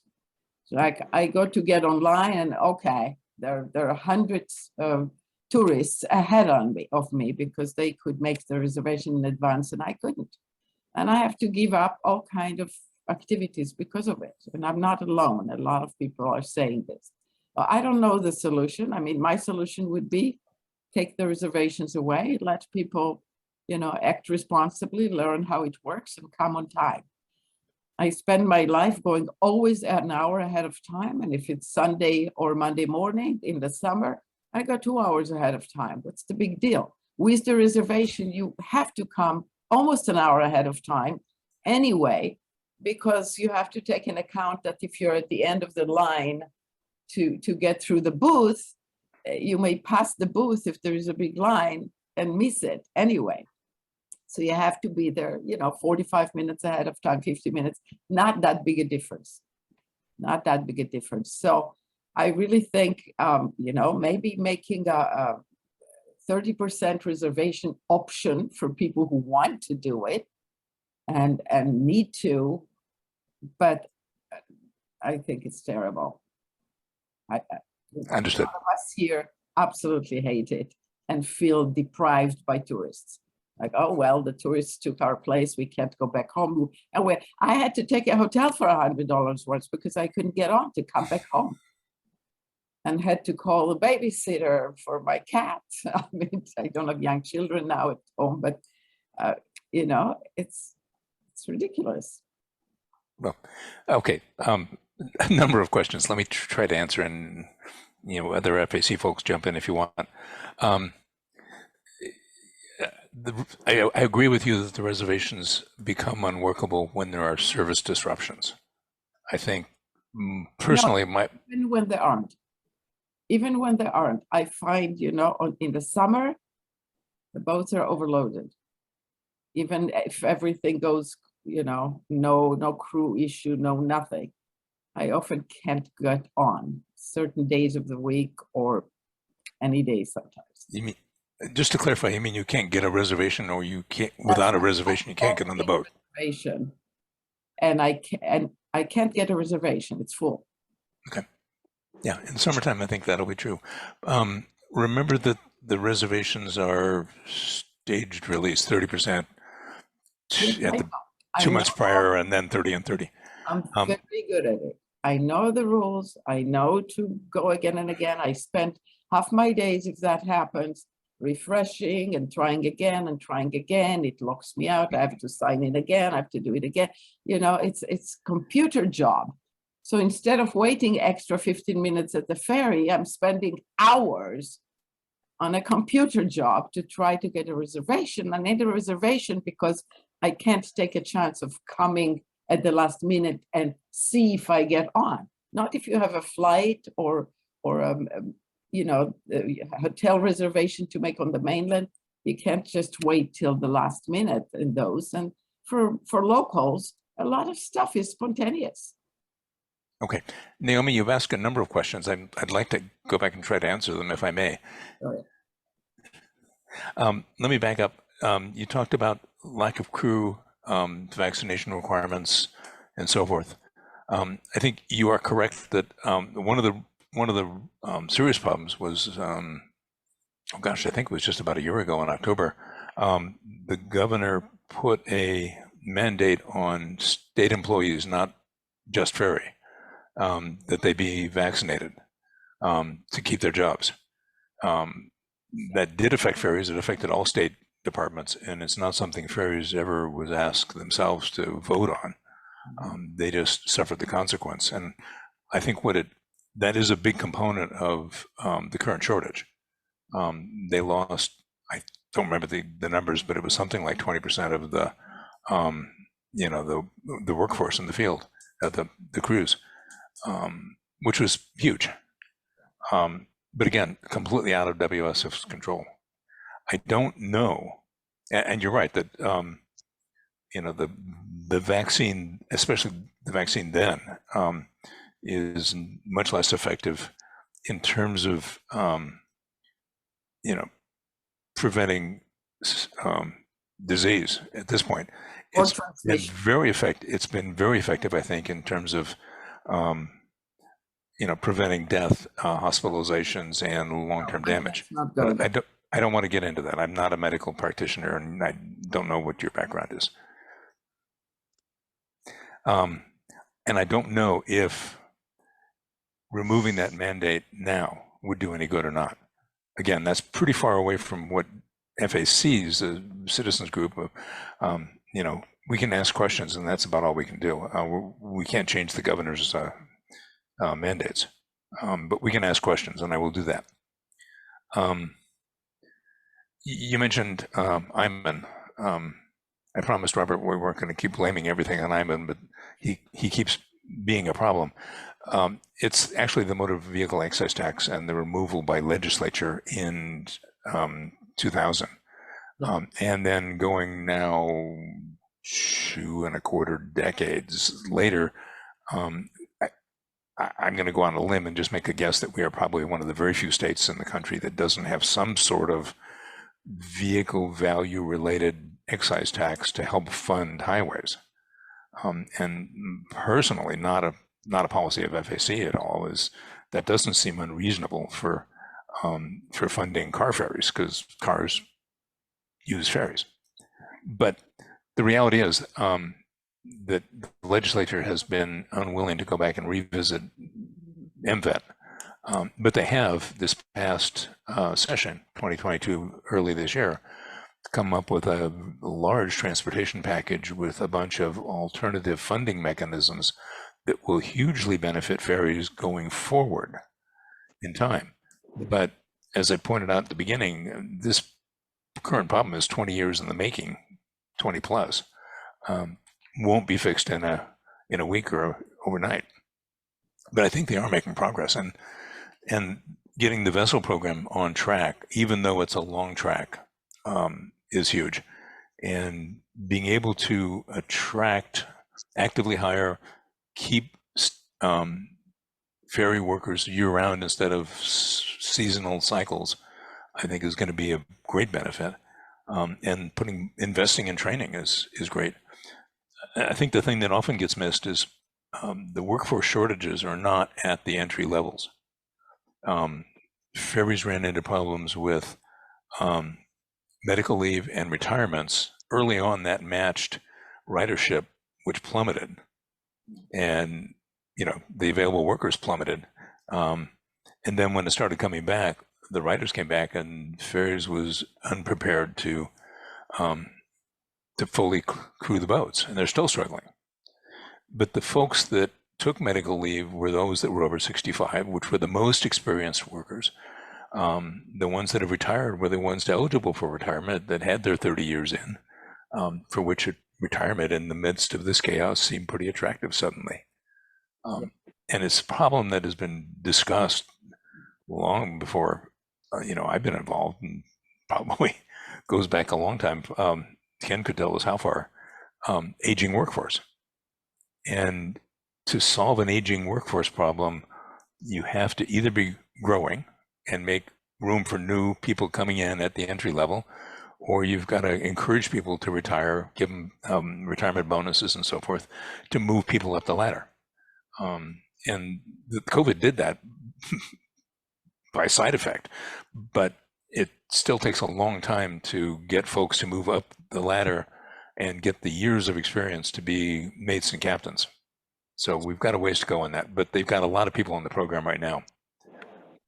So I am hopeful on that, and I'm cautiously optimistic that we may have seen the end of some of the disruptions. I don't know.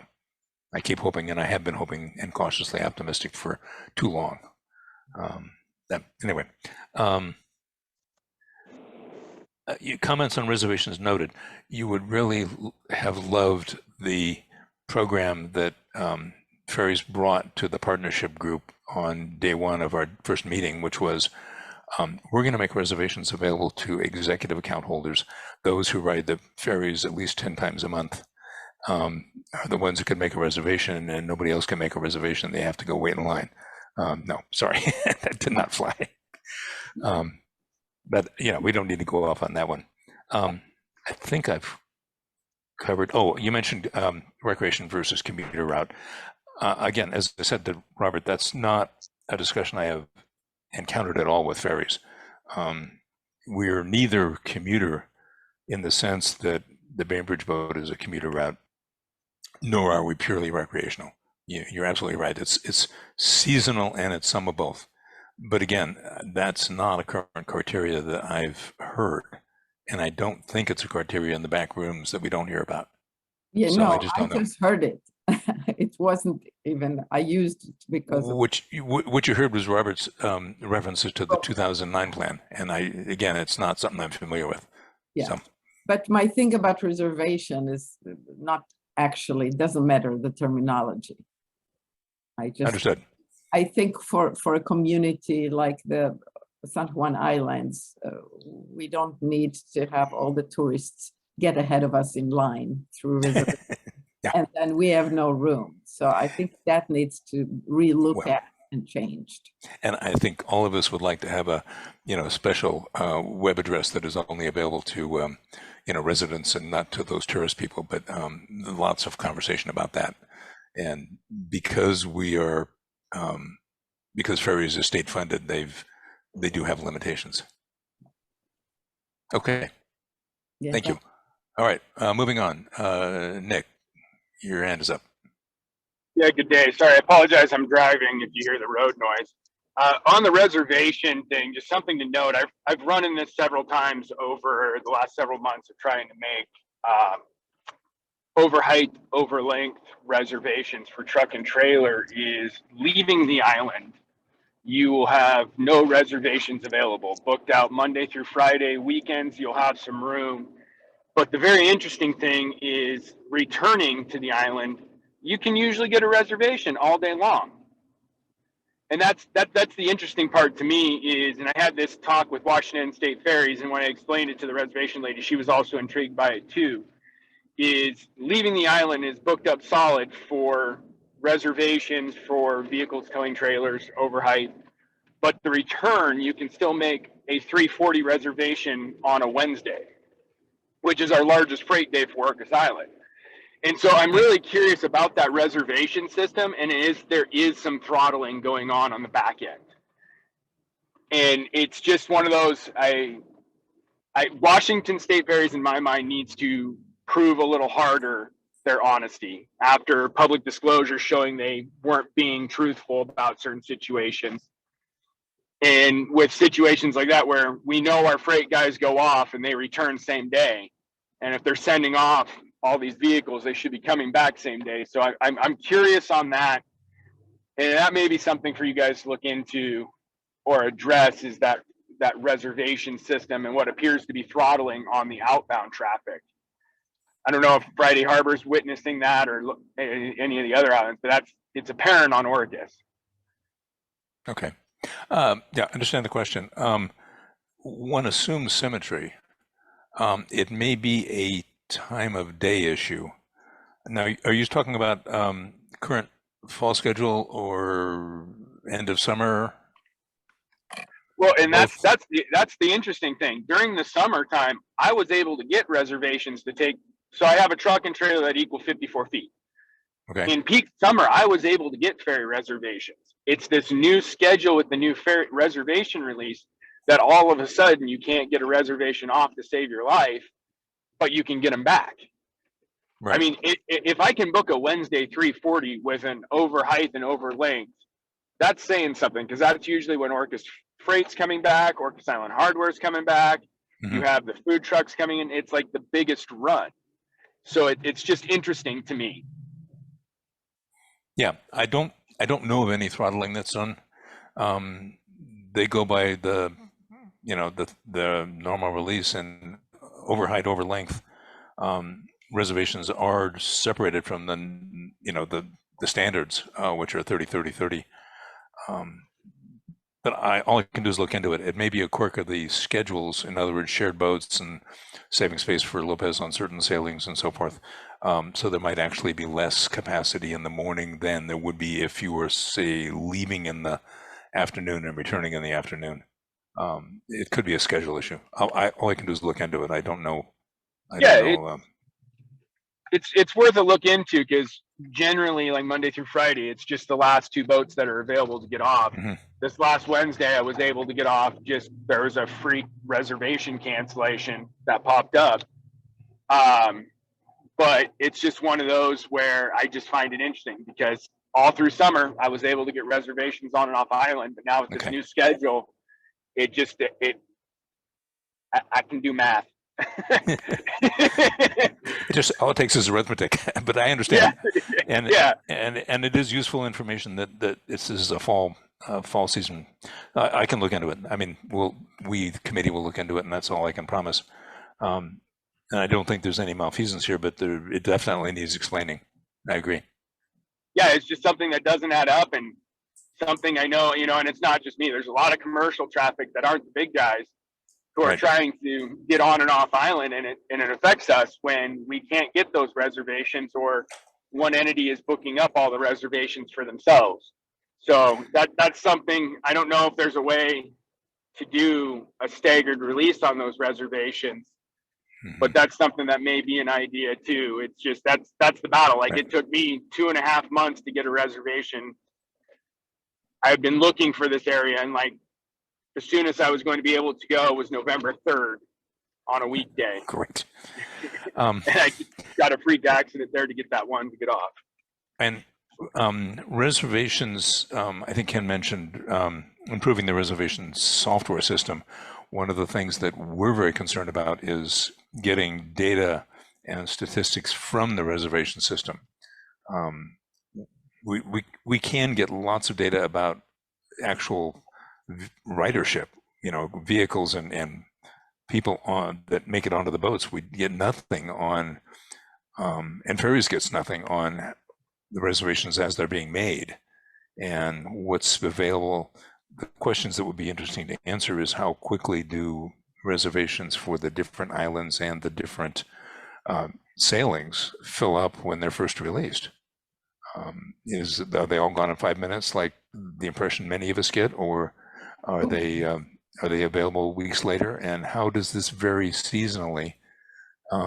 There's a whole bunch of stuff we could learn if we could just get anything out of the system, but that part of the reservation program wasn't funded and never got done, and that will be part of the revision, which is important. And when that line item comes up, for a vote, we'll want to be right there with support.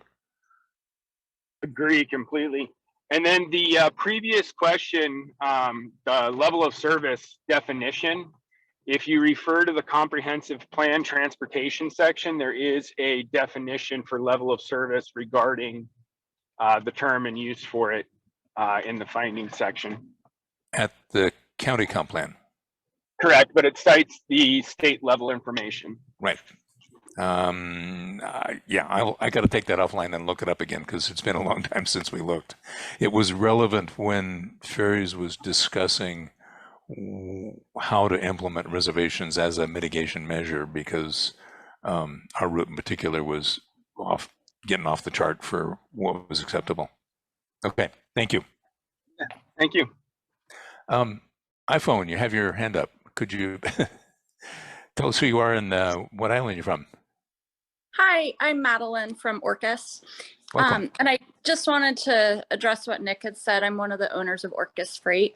And our freight, just so you guys know, our drivers, some of them live in Anacortes, so they bring over the freight in the morning on the red eye and go right back out on the 845. So they're not coming back on the 340. So he was saying that almost every truck is same day. Ours are not. We have everything staggered for freight. So majority. Okay. So you go off, they leave Anacortes in the morning?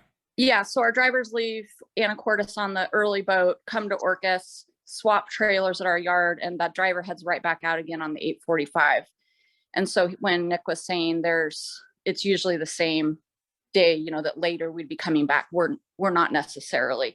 So we're one of those big trucks, with a lot of space there as a tall, and I just thought I'd address that I don't necessarily think there's anything nefarious with that. We've just got things staggered on purpose with our drivers. So understand. That's it. So are you doing a quick turnaround getting back on the same boat at Orcas or the following boat? The next boat, the 845. Yeah. Yeah. All right. Yeah. Thank you very much. I appreciate the comment. There's a situation that I think might be unique to Friday Harbor we run into, which is particularly landscape crushed rock and dump trucks making quick turns. They can get from the ferry, dump a load, and get back on the ferry before it leaves again, and most of the time. And the predictability of that is an issue, because if you're trying to run a business and you're not sure if your ferry is going to leave early or wait for you or whatever, it makes it difficult. That's ongoing discussion, but it only works for companies that are within just a few minutes of the ferry terminal, which I think is not true. Certainly on likely not true on Orcas, and certainly not Lopez, just because of the geography. And on the other hand, Friday Harbor ferries unload right into the middle of town, and dwell times go out the window sometimes, and that goes to the previous point about getting some kind of traffic control. Okay, one new message. iPhone, can I put your hand down? Madeline. Yes, please. Put my hand out. Lower my hand. Any more questions, comments? Anything in chat that I missed? It's weird. It's like it won't. Wait, somebody's flying a plane. There was a question on. Oh, yes. Vince has a comment, and there was a question on milk runs as a mitigation for disruptions. Go ahead, Vince. Yeah, this is Vince DeCunis from Friday Harbor. Yeah, I just want to make a comment about, I think some increased transparency out of WSF might be useful in mitigating some of our angst. One of the things I looked at is that I read in the newsletter that they put out to the employees, and they were touting the 97% reliability in the last measured quarter.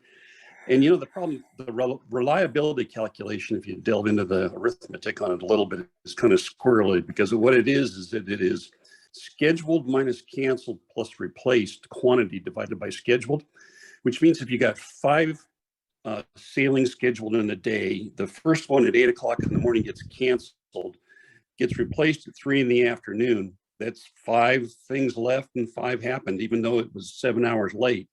So I think most people don't believe that having a 7-hour late schedule is considered reliable, but they published that figure and point to it with pride. And I'm afraid our legislatures look at that and says, well, what's the problem? We got a 97, 98% reliable ferry system. Yeah. So that's one.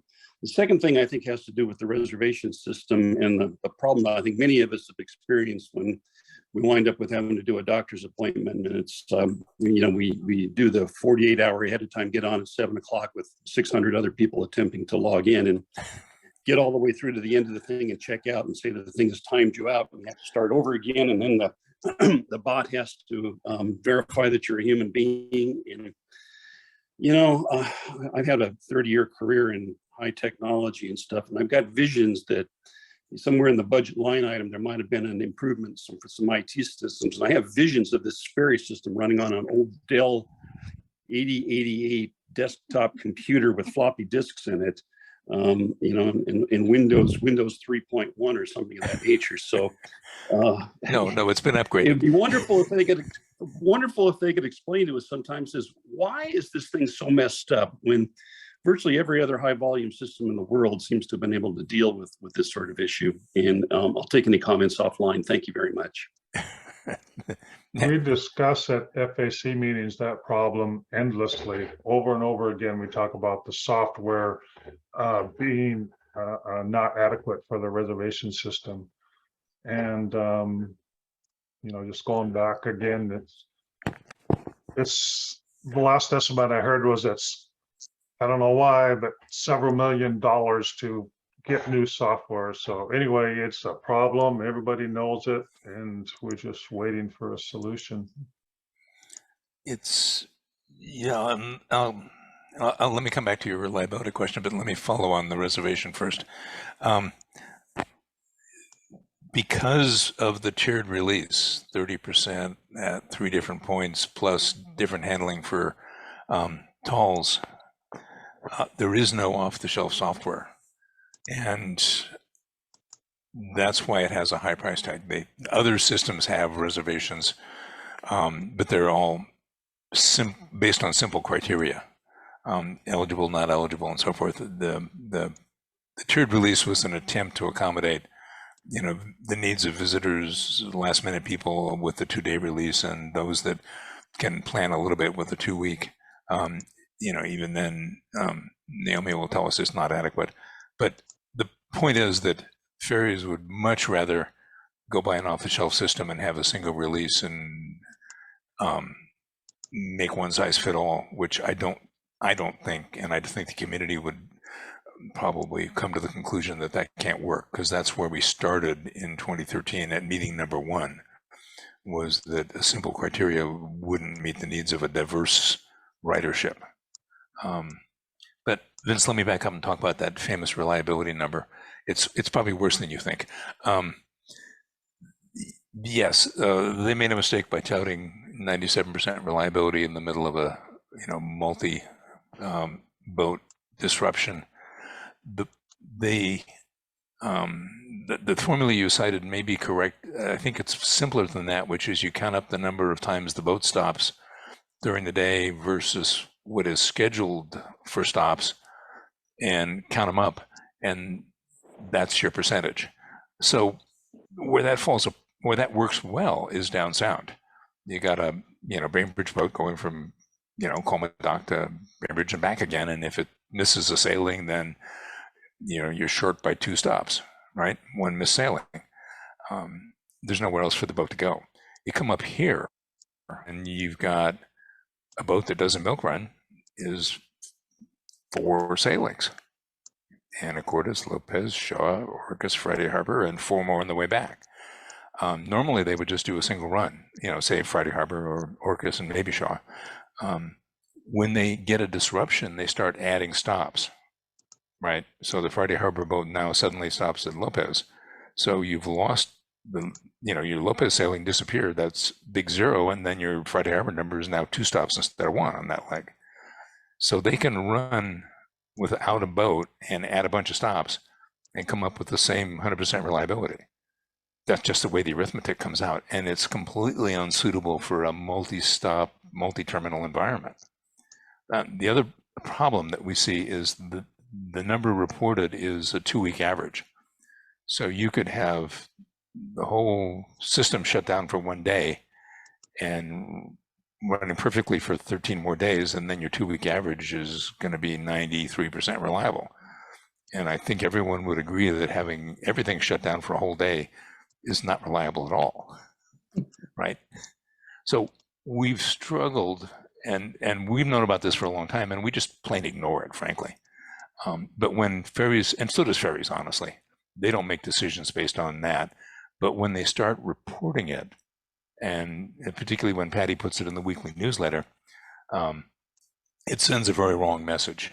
And I think your point about that getting back to legislature, is valid. They will look at it, particularly the legislators that are not serving ferry communities, and all the guys on the other side of the mountains that just see this as a expensive waste. They look at that kind of a number and say, where's the problem? They'd be happy with that for their county road, in the middle of winter. So there we go. Naomi, you've got your hand up again, please. I was just thinking, because you mentioned this reservation for only locals, etc., and I want to warn of something. The only way to be fair is without reservations. So if we do reservations, only locals can make reservations. Locals will make the reservations for the tourists. Hotel owners will offer a reservation, family members, people who know people here. So it's not going to make much of a difference. If you're going to do that, then you need to have it that the person traveling must show that they're resident.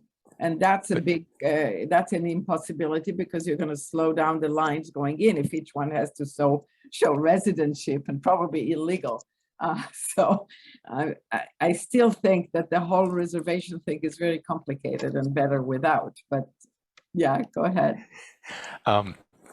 We can't do residents only anything. So don't worry about that.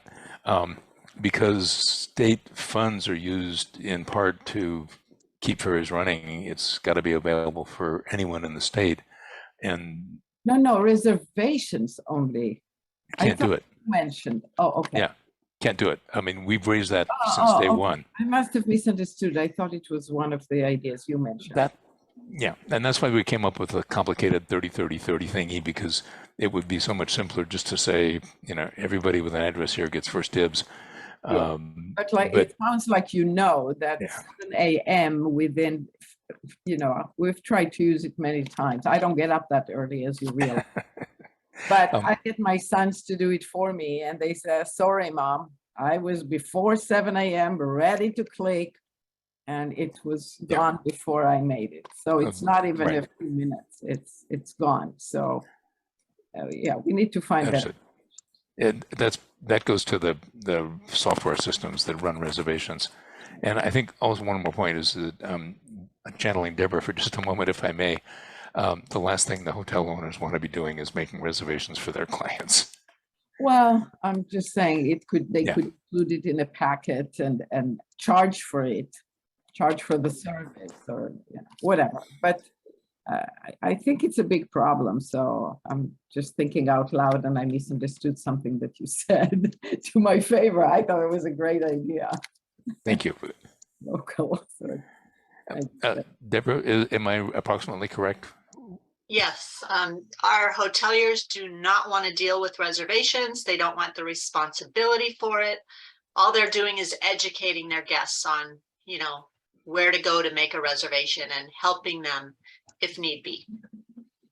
No, I would love to see then the reservation system just go out the window, because it's really complicating the locals' life, and basically the tourists are getting ahead in line. Understood. Okay, Nick, you've got your hand up. Ken, did you want to follow up with Naomi, or should I grab Nick first? I'll go ahead and grab Nick first. Okay, Nick, go ahead. Yeah, just kind of an off-ball topic question here. It's been brought up before, and I know we have a council member on the conference call today. But has the county council and FACs talked about declaring a state of emergency due to the issues with the ferries? When we start talking the missed medical appointments, risk to personal health, it could constitute and fall underneath that purview, and at least then it may bring more of an eyesight from the legislative level down onto the situation.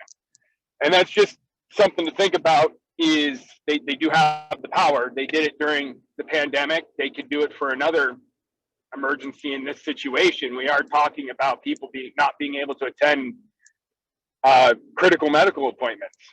I know my friend who flies for Mercy Flights has been going like crazy because of the cancellations and the inability for the ferries to keep to a schedule. Yep, understood. I'm not at all familiar with the, what would trigger a state of emergency. I don't know if we can discuss it with council. I don't know if Christine wants to touch base on that or not. Maybe not. Go ahead, Christine. I am off camera because I'm actually getting ready to go to something at 11:30. So I'm actually getting ready. So I apologize.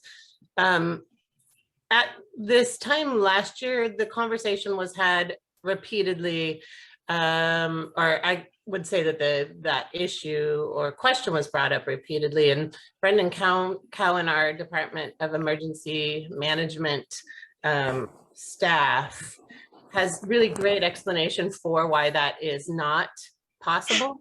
I'm afraid that I would not be able to speak really concisely to it now, a year later, but it has been definitely considered, and I could reestablish that conversation with Brendan to get a better grasp of it now, but there are distinct reasons that it is not possible. Okay, and I would love to hear those reasons, because having a ferry go down and people being stranded on the island is no different than the road washout stranding people on the other side of a road.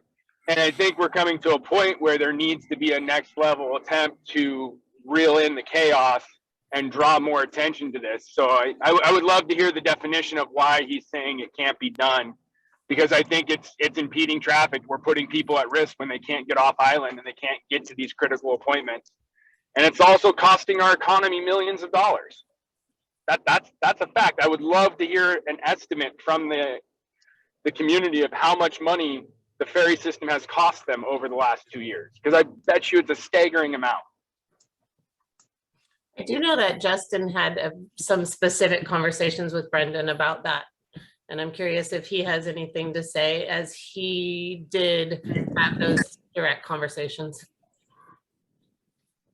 So I'll chime in without any specifics, because I would never want to speak for Brendan. I mean, I think he's fantastic at his job and has managed the last 2 years. I'm amazed we've been able to retain him. I don't, my understanding from talking with Brendan wasn't that it's an impossibility. It's that he would choose to use the emergency declaration process very very conservatively. So I don't know that again, I don't want to speak for Brendan. I don't know that he would say that it's an impossibility. I had some pretty distinct discussions with him surrounding when we had the road washouts on Orcas, and at the same time we were simultaneously having ferry issues, and I was fairly I was pushing fairly hard for something to be declared. because I could see the dominoes were falling very much against us during that period of time.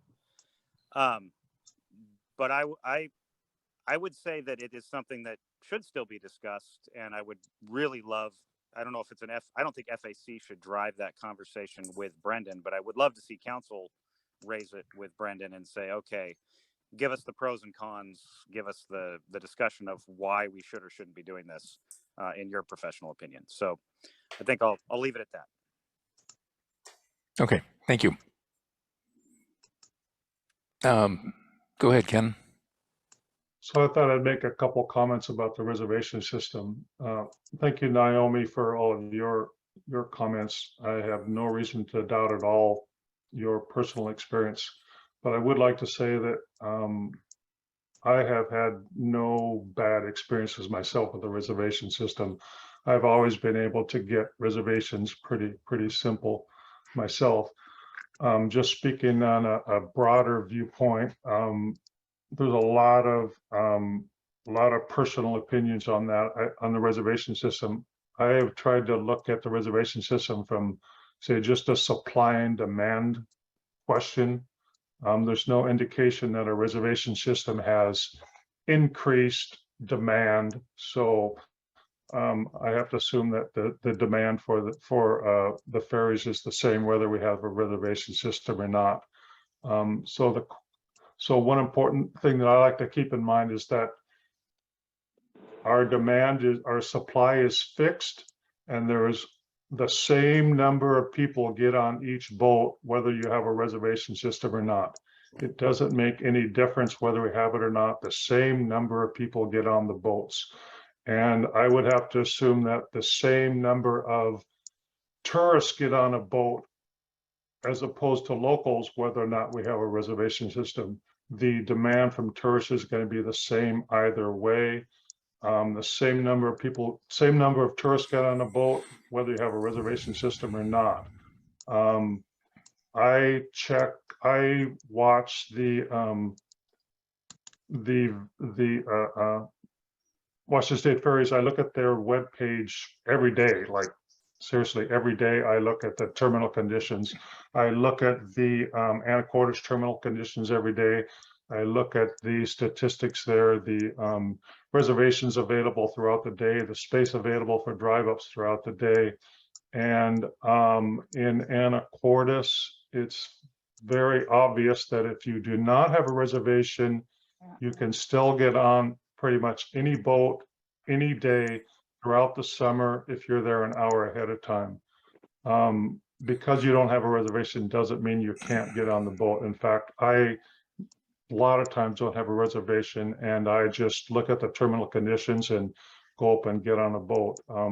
The flip side of that is if we did not have a reservation system, I know from 5 decades of experience with Washington State Ferries that if you didn't have a reservation system, that lot in Anacortes gets plugged with people, and you would be waiting hours for many boats, whereas that simply does not happen with a reservation system.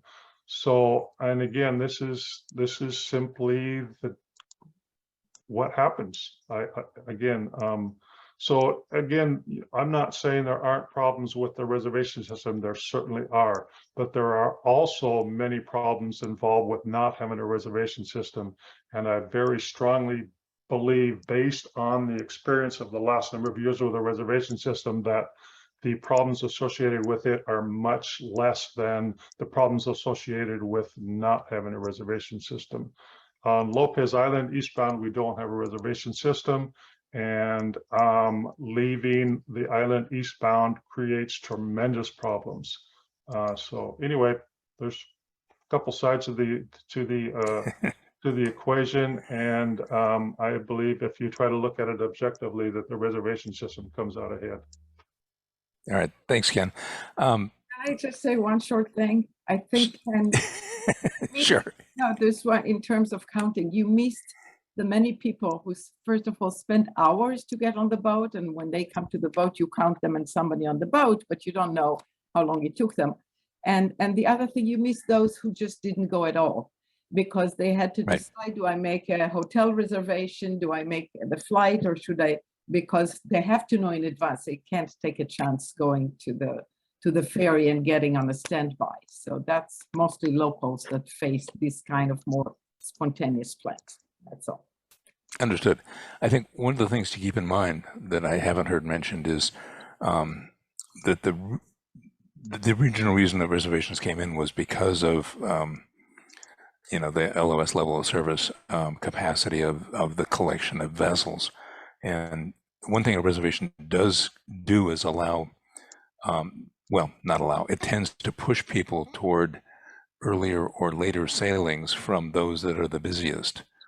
And if you didn't have a reservation and you pull up for the 8 o'clock out of Friday Harbor and you discover that it's on overload already, you don't have the option anymore to go get up early and do the 5:45. But if I go try to make a reservation on an 8:05 and discover that it's on basically reservations overload, none available, we'll set the clock early. I mean, we like to suffer, but it's an option. I mean, it's something that is available with a reservation to take an early boat or a different day or change your plans to suit what you can get that without you just can't do. Anyway, Robert, you've got a hand up. Quick one. I had about a 20-minute conversation with one of the toll booth operators last night. Oh God, I hope I wasn't behind you. There was no cars behind me. All 4 toll booths were open late at night. That maybe of course, because they weren't needed. Actually, all 4 of them were busy when I first arrived. So kind of a surprise. But Washington State Ferries put a 105 or 155 Yakima sailing 4 times this past month to take off some of the pressure from the 340 sailing. The toll booth operator said last Thursday, and I'm not sure if it's last Thursday or the Thursday before that she was really referring to, she said it was an absolute nightmare in Anacortes. Almost a full line of vehicles, which I think is about 40 cars, did not make the 340 ferry after they did not run that 155 ferry. Mm-hmm. So she said she's seen a major shift in ferry ridership to the San Juans on Thursdays. So her observation is people are coming up on Thursday and both Thursday and Friday. Friday used to be always the busy day. Yeah. And she says she's seen a major shift, and she said it was absolute chaos there on one of those 2 Thursdays. So when Ken said you can catch a ferry just about any time, there are exceptions. And sure. And the other thing this brings about, that's a schedule modification, and I'm not sure why Washington State Ferries are talking about 1 to 2 years to come up with all the public process. I mean, they've been operating ferries for 70 years up here to the San Juans. I don't know what new they're going to learn and why they can't, they're the ones that have most of the criteria on crew time and refueling the ferries. They have all the data. I don't know how much new they could ever learn from the public, so I'm not sure why it should take John talked about maybe a 2-year process to, do all the public processings they do. What the hell do they, what are they going to learn that they don't already know? I mean, they are the ones that should propose a schedule and then make us comment on it.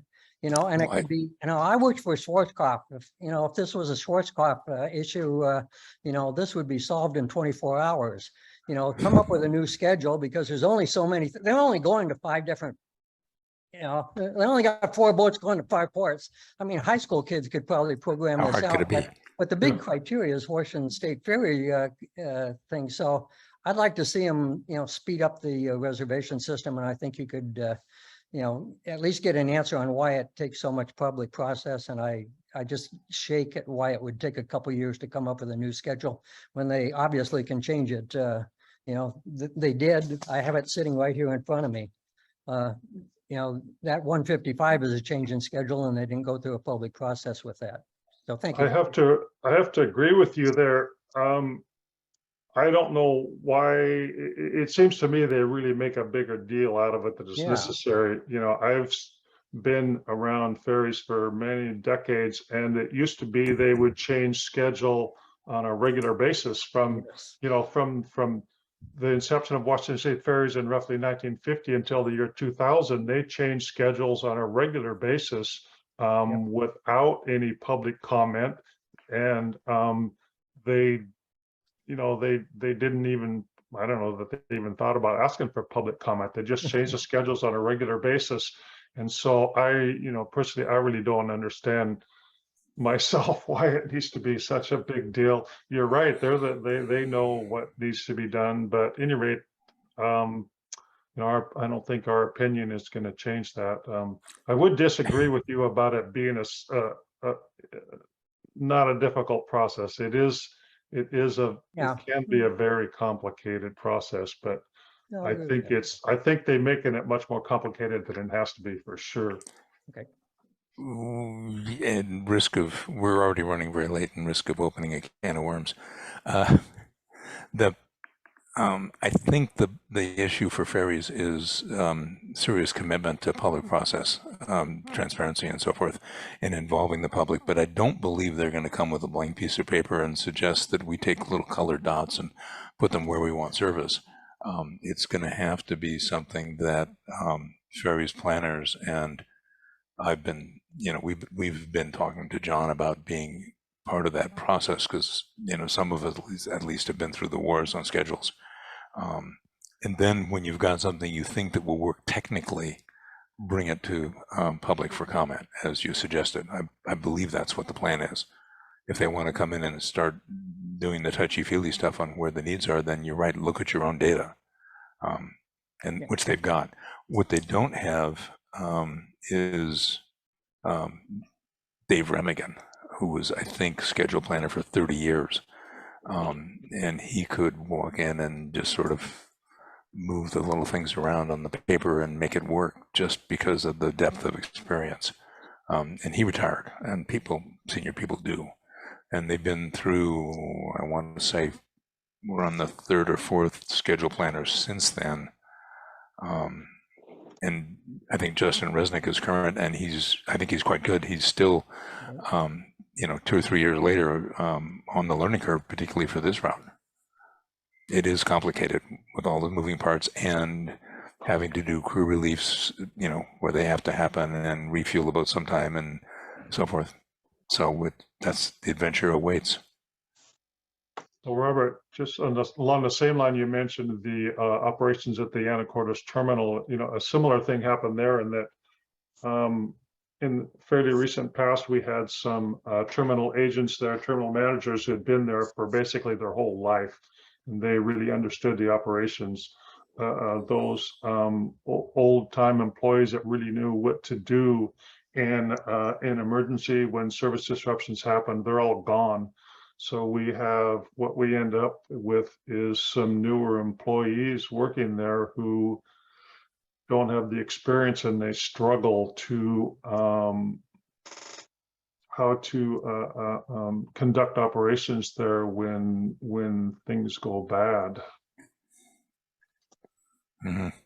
Yeah, I think, and you know, one of the things that I think that we promised to do and probably are late doing is, how can people help? And we'll push this message, I think, elsewhere. I think certainly paying attention to legislature, like we did discuss, I think is very important, and just giving them attaboys for their financial support. I think the other thing that's very important is be nice to the people that you encounter on WSF that actually are there. The ones you have issues with are the ones that aren't there. So there's no point in beating up those who show up for showing up, because they're people too. And I think one of the interesting things that, you know, ferries would never admit to is terminal staff bids for work positions just like vessel crews do. And the more seniority you have, the more choices you have as to where you want to go to work every day.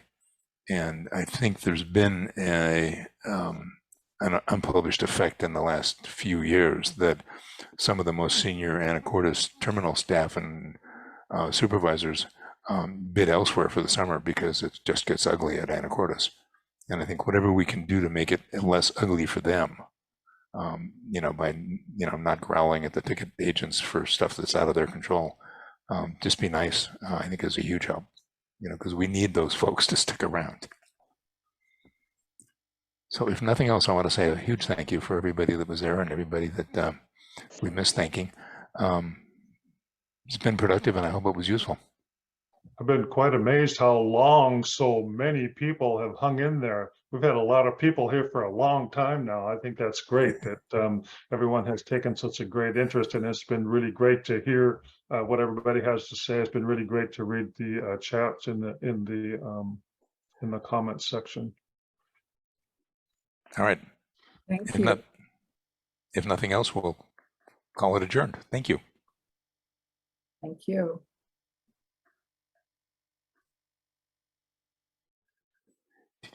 All right, I'm going to save the chat. What happened to my little 3-dot menu?